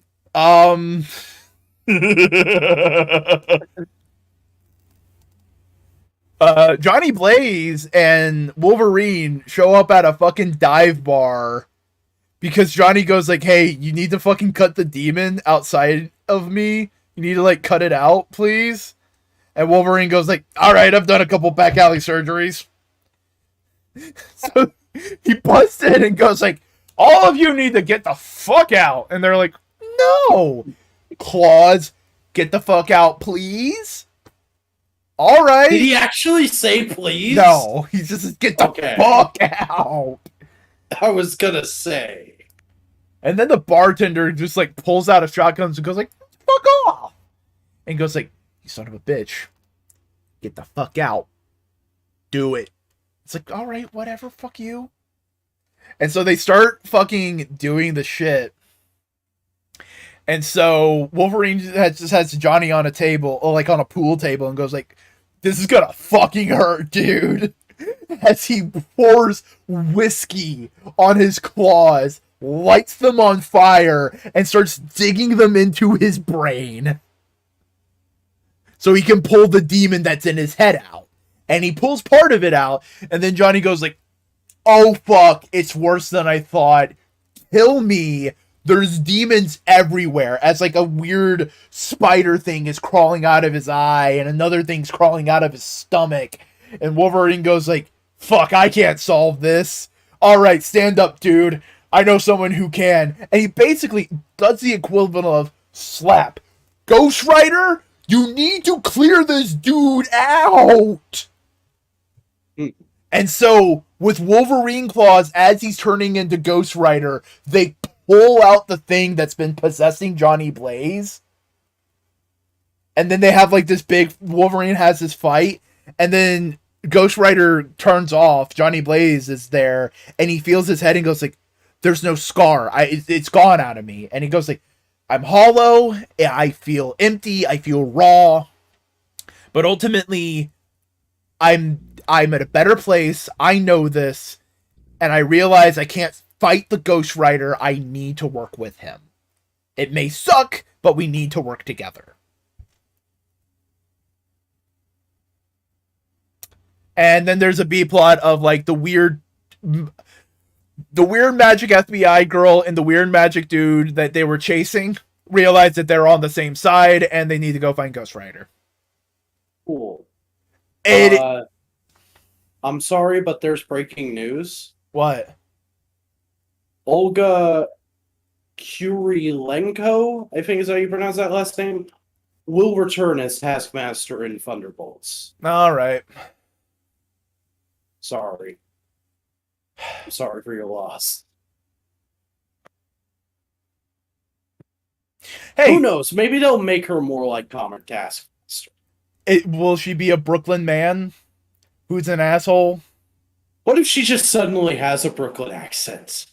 That'd be fucking hilarious. But yeah, no, Ghostwriter was good. You read Last Bot Standing, issue 4.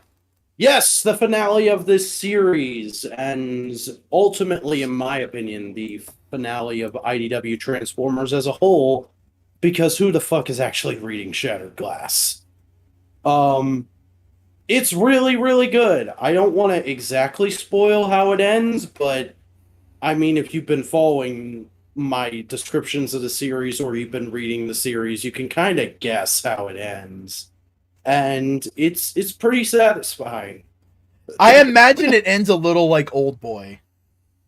A little bit. Just a little bit. Though there is a scene where Hot Rod goes Super Saiyan. So that's nice. That was fun.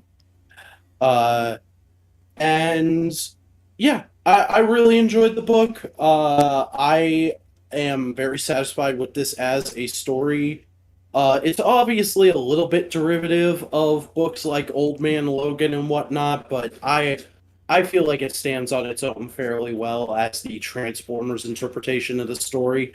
And it's a very good send-off for IDW Transformers, for these creators working on the brand, and for Hot Rod as a character, I think. Like, if this was what it's basically pitched as the last Hot Rod story ever, like, this would be a fine ending for his character. Nice. We both read Fantastic Four Full Circle.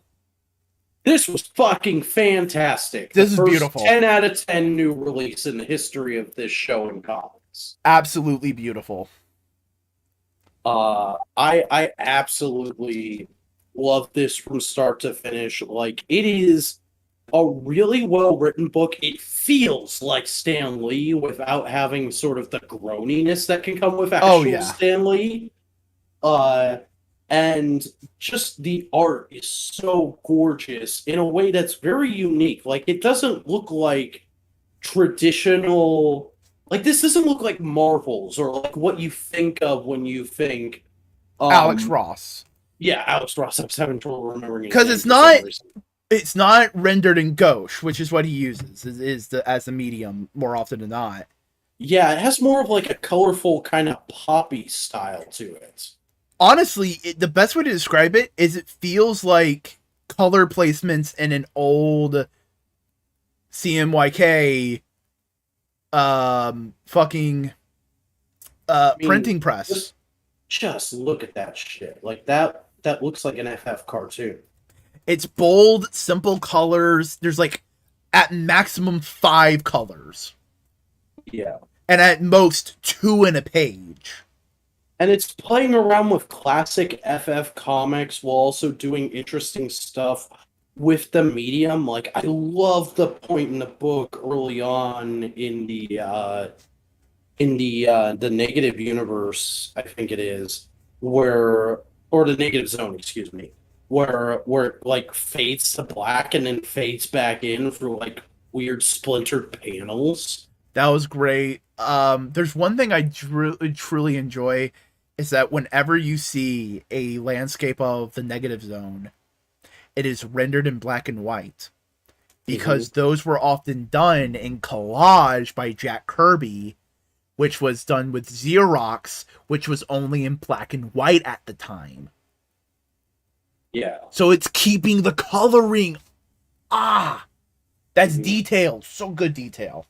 There's also some good wholesome stuff in this. Like, obviously, there's the thing with the guy they find in the negative zone, but I also just like the little moment early on where Sue comes out in her costume and Reed's like, what are you doing? We're not going on an adventure.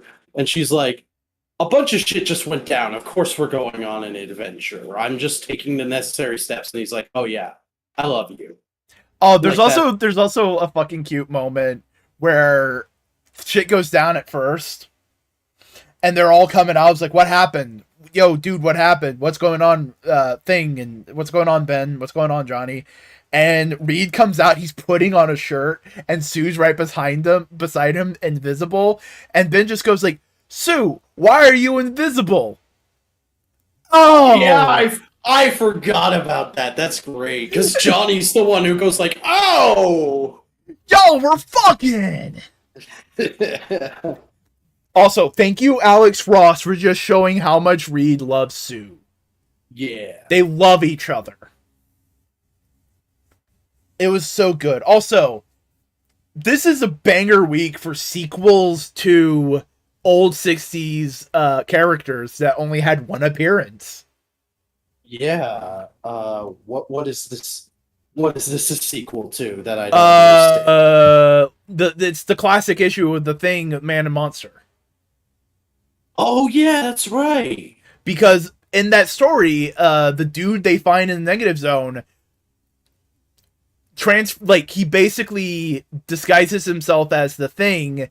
They go on an adventure, and by living Ben Grimm's life for a day, he learns a lesson and goes like, I don't want to be an asshole anymore, and saves Reed from the negative zone, trapping himself there.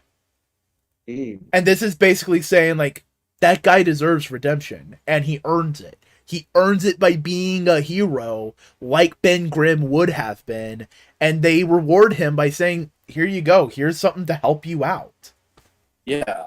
And they do it in a very cool, like, fun, sort of 60s sci-fi way of just like, oh, I'm just going to cut some of my suit off and it'll just grow back, but this chunk will help you. Yeah. There's a lot of just good elements. It's great, it's beautiful, it's vibrant. This might be the best done-in-one OGN Marvel's put out since, like, Rage of Ultron. And here's also the other thing. Like, color-wise, it doesn't remind me of Alex Ross. Pencils, these are Alex Ross pencils to a fucking it's still got his signature level of detail. It's beautiful. It's beautiful. Probably one of the best Fantastic Four stories to have ever been made. It is genuinely, if you have any interest in the FF, read it. Definitely the best story since Hickman left the book. And hey, Dan Slott's leaving. Soon, my friend. Part of me hopes this is a test run to see how fast Alex Ross can do a book. Because if that is, and like he can do this on time. Well, apparently he's been working on this on and off for a couple years. Yeah. Oh, fuck. Yeah.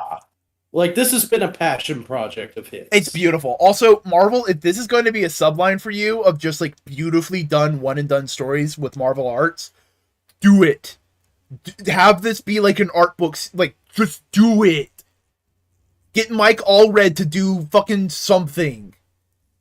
I'm trying to think of other, like, amazing artists that are at Marvel right now. Yeah. But, like, get a bunch of them. The dude who's been doing X-Men, I can't remember his name. I don't know. But you know who I'm talking about. But read it. It's good. Read Fantastic Four Full Circle. I read Black Panther #9. How was that? Alright, let me fucking explain it. Okay. There's a new villain in town. He's called the Colonialist. Oh, boy. He calls Thor an Aryan prince. Oh, boy. He calls Black Panther Negro cat. It's cartoonishly, like, Machiavellianly evil and, like, manifest destiny. Isn't it so cute and wacky that I steal your land? I wonder if somebody's trying to make a point. It is just ridiculous. And, like, he has a fucking swath of concubines, and they are speaking an alien language, and every time they speak, it's just like, please save us. Please help us. Is there any way you can save us from our bondage?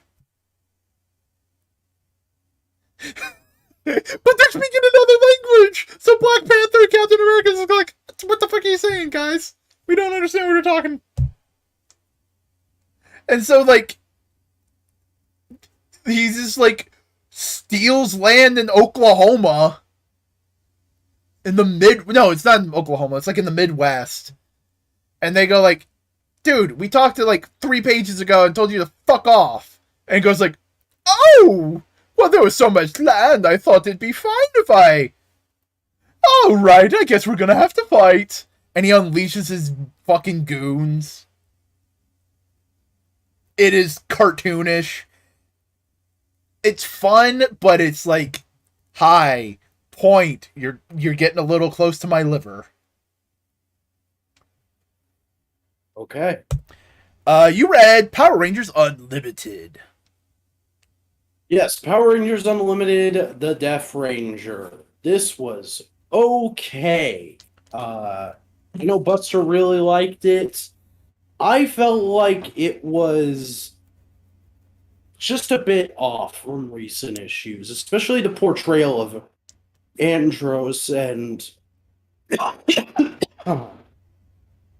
some of the kind of revisionist stuff this is doing to his character to make him work better with this storyline they're doing, and also just the exploration of the backstory of the original Omega Rangers is very, like, not disinteresting, but it feels very off from, like, traditional Power Rangers storytelling to me. And it's one of those things where it's like, this isn't bad, but I don't know if it's necessarily the kind of story I want to see told in a Power Rangers universe.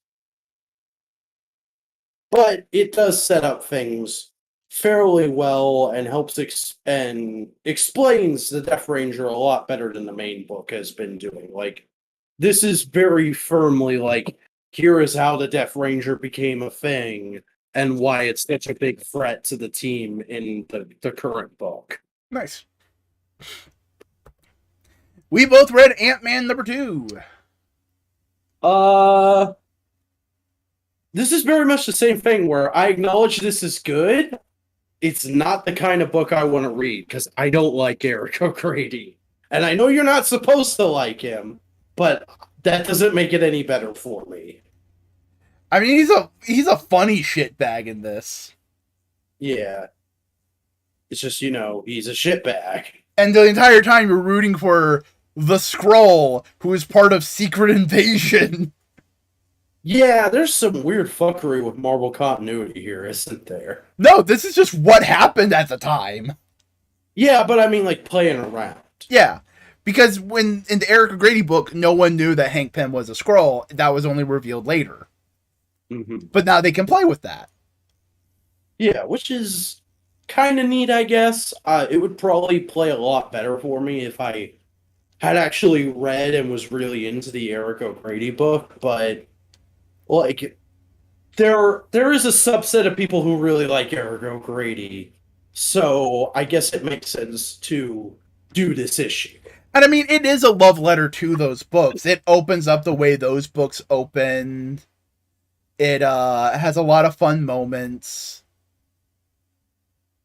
I do like the end, where like he's fighting the Skrull Hank Pym, and he punches him. He gets transported to the future, and then sees he sees classic Hank Pym, and he's like, "What the fuck?"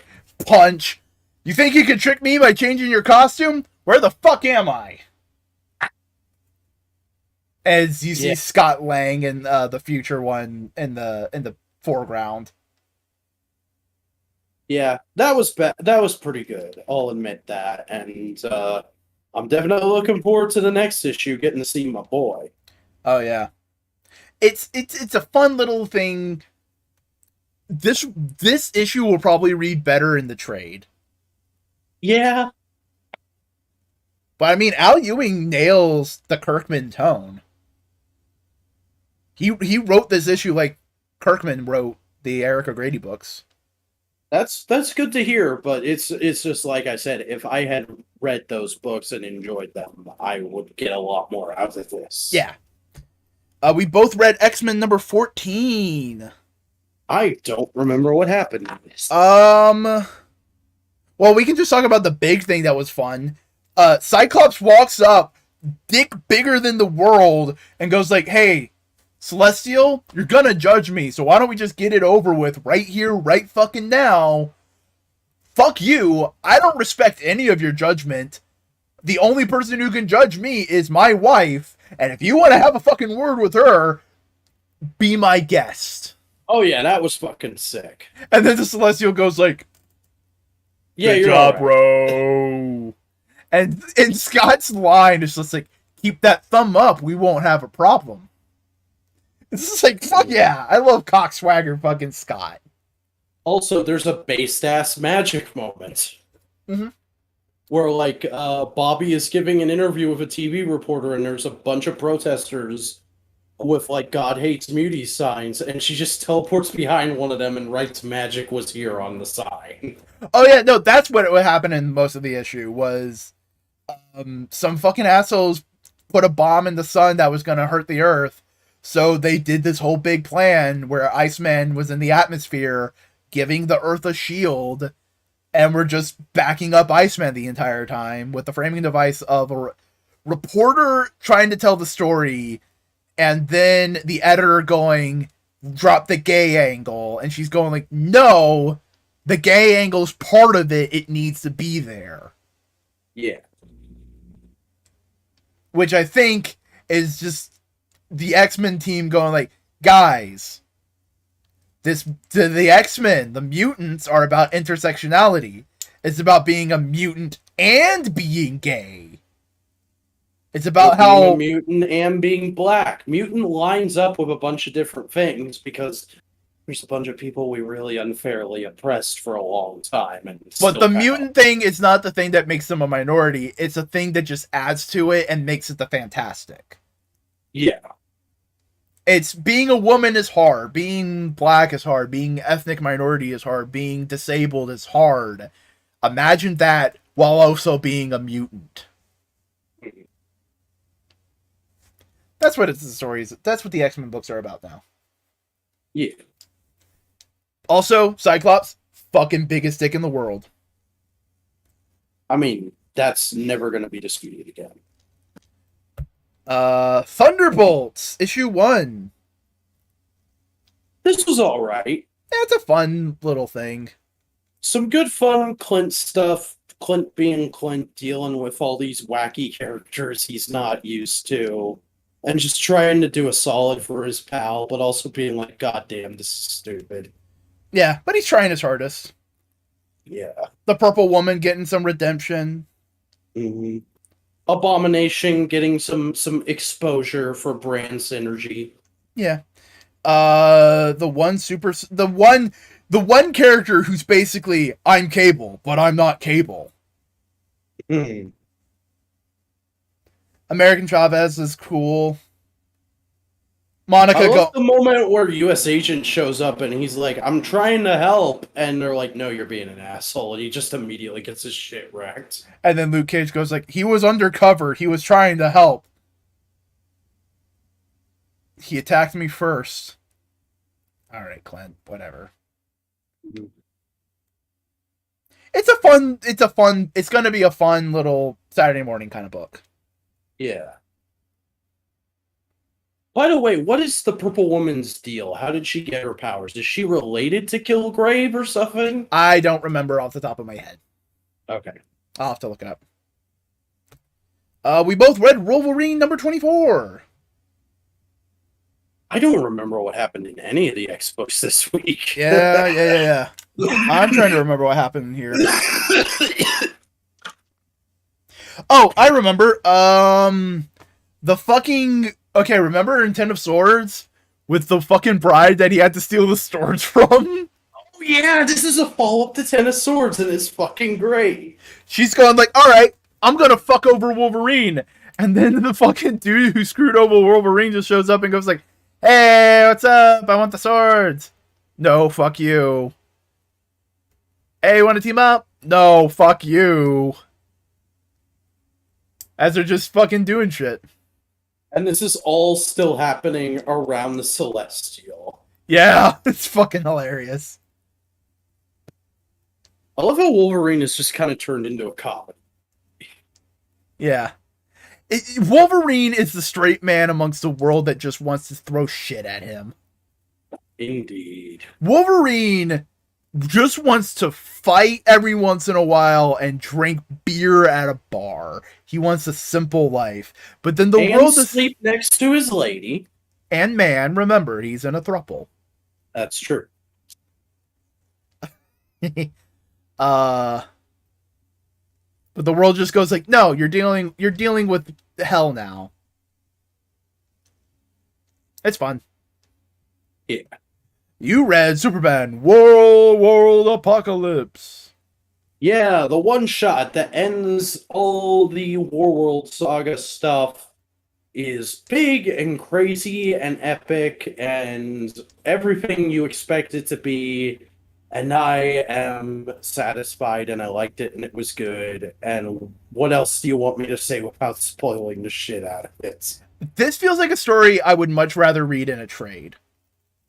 Oh yeah, this is going to be a spectacular trade. Like, I would love Sal to do this on Comic Pop. I don't think he will, because every time he's mentioned the story on Off the Rack, it's in a tone of disdain, but still. He might do it, but he might also just shit on it the entire time. Mm-hmm. No, you know what it'll be? It'll be one of those books where he, like, primes Ben and Ethan to shit on the book, and, like, it's not great. You know? And they go, this is awesome. Yeah, but through it by talking about it, and by the end, they're all just having a fun time. Yeah. And he's just like, alright, I guess it's good. So, what we're saying is, I need to send the trade to them. Hey, I'm not saying you shouldn't. I might do that. I need to see how much it ends up getting solicited for. Hey, guess what we also both read? New Mutants, issue 29.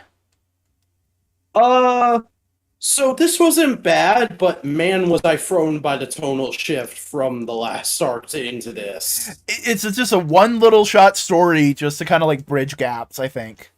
Yeah, it's just here to go like, hey, Gabby still exists, Hirohito still exists, and Warpath still exists, and they're all characters who are functionally dysfunctional with each other. But they're also fun, and it's also showing like Daken cares about his family. Akihiro cares about his family, you know, and Warpath basically going like, hey, you should show your family that you care every once in a while. And then going to Gabby and going like, and Gabby, you shouldn't be getting into fucking mischief. Yeah, it's fun. Yeah. I read Punisher, issue 6. How was that? What happened in that? Okay. The Punisher goes and fights Ares. Ares kicks his shit in because he's a fucking god. And goes like the entire time of like, hey Punisher, you're actually fighting. That's good. The fucking hand are kind of bullshit though. Hey, will you actually listen to me? Oh no, you're just gonna keep trying to fight me? I mean, I admire that. You are one of my greatest creations. But like, this is getting a little annoying. Alright, you can stop this now. Alright. Stop! And Frank wakes up and the hand healed him. He's like, what the fuck happened? Ares happened. Right, fair enough. And then he goes like, okay, what about my kids? And the fucking evil lady just goes up and you just see two fucking Cronenberg creatures. And, oh no. And she goes like, yeah, it's kind of hard to resurrect people that have been dead longer than they were alive. Oh no. And every time we try it, we have a little bit less material to work with, so it gets worse and worse every time. And the Punisher goes, try again. As we also get a flashback to the Punisher in basic training, where we realize how emotionally stunted and off the Punisher is, Frank Castle is, because he has sent a picture of his firstborn kid, and he's looking at it, staring at it for hours, and going like, why don't I feel anything? Mm. You know? So, like, some people saw that as, like, a character assassination. I see it as that's logical, and probably when he meets his kids, he feels like this is his chance at, like, actually being a normal person, and then having that ripped away from him is like, oh, no, I'm just meant to be a monster for my entire life. Okay. Fair enough.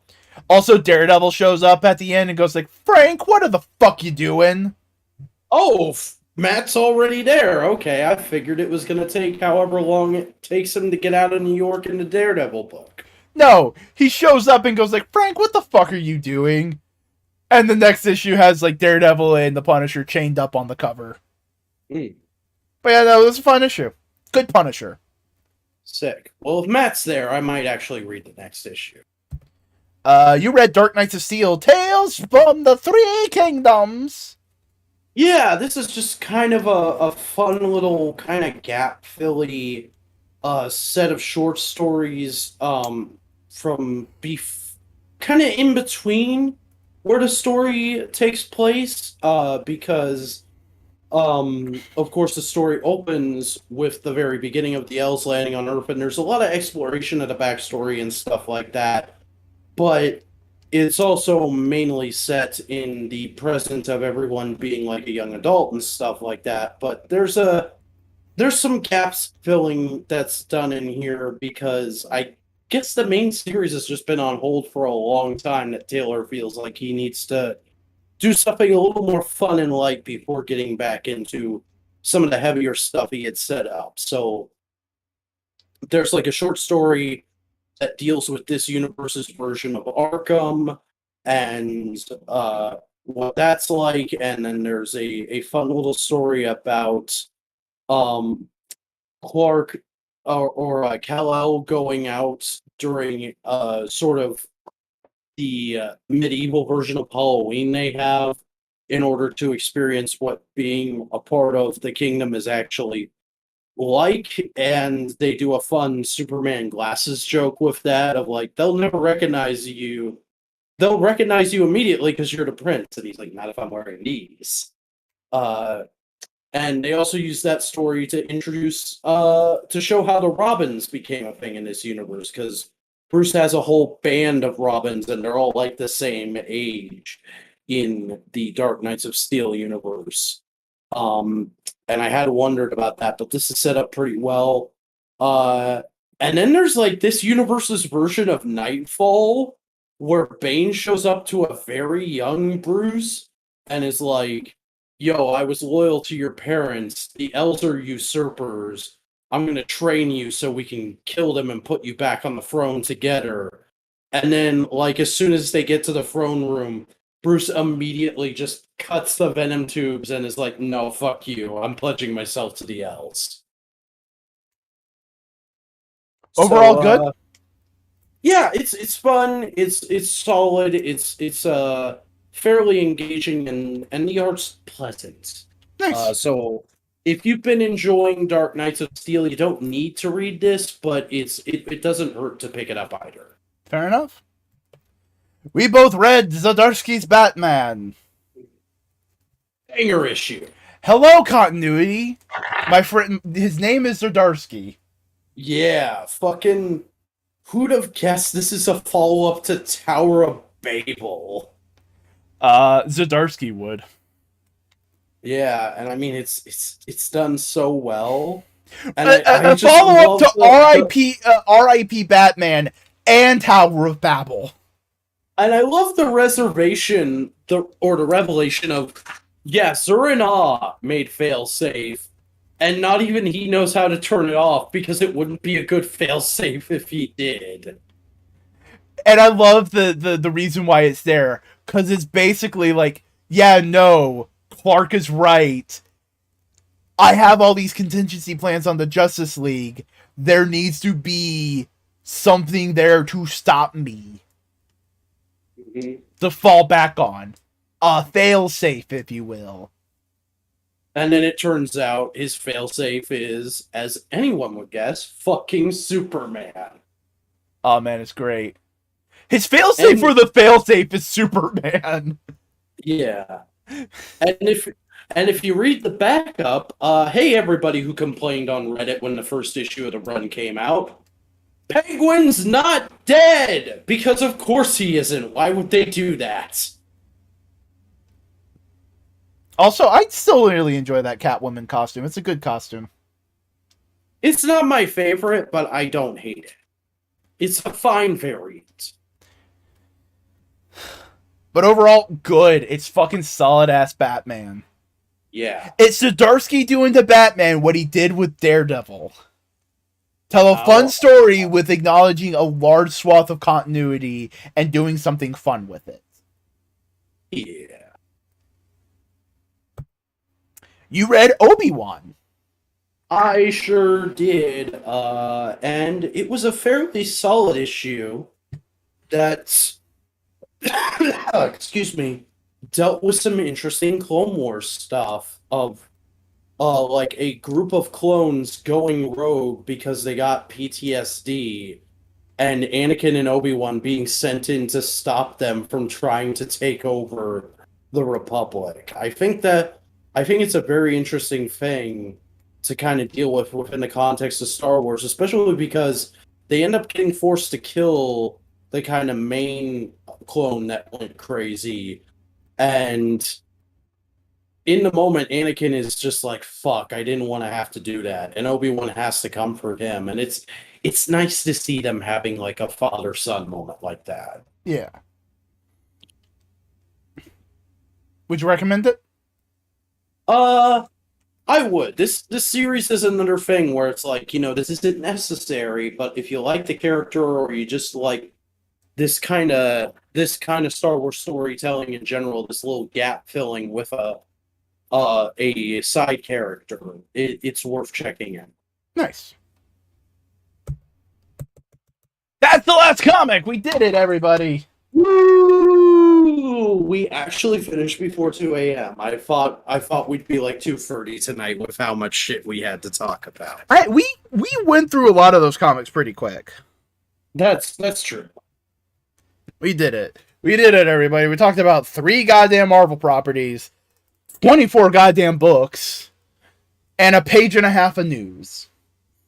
Oh boy, it was a week. It was a week.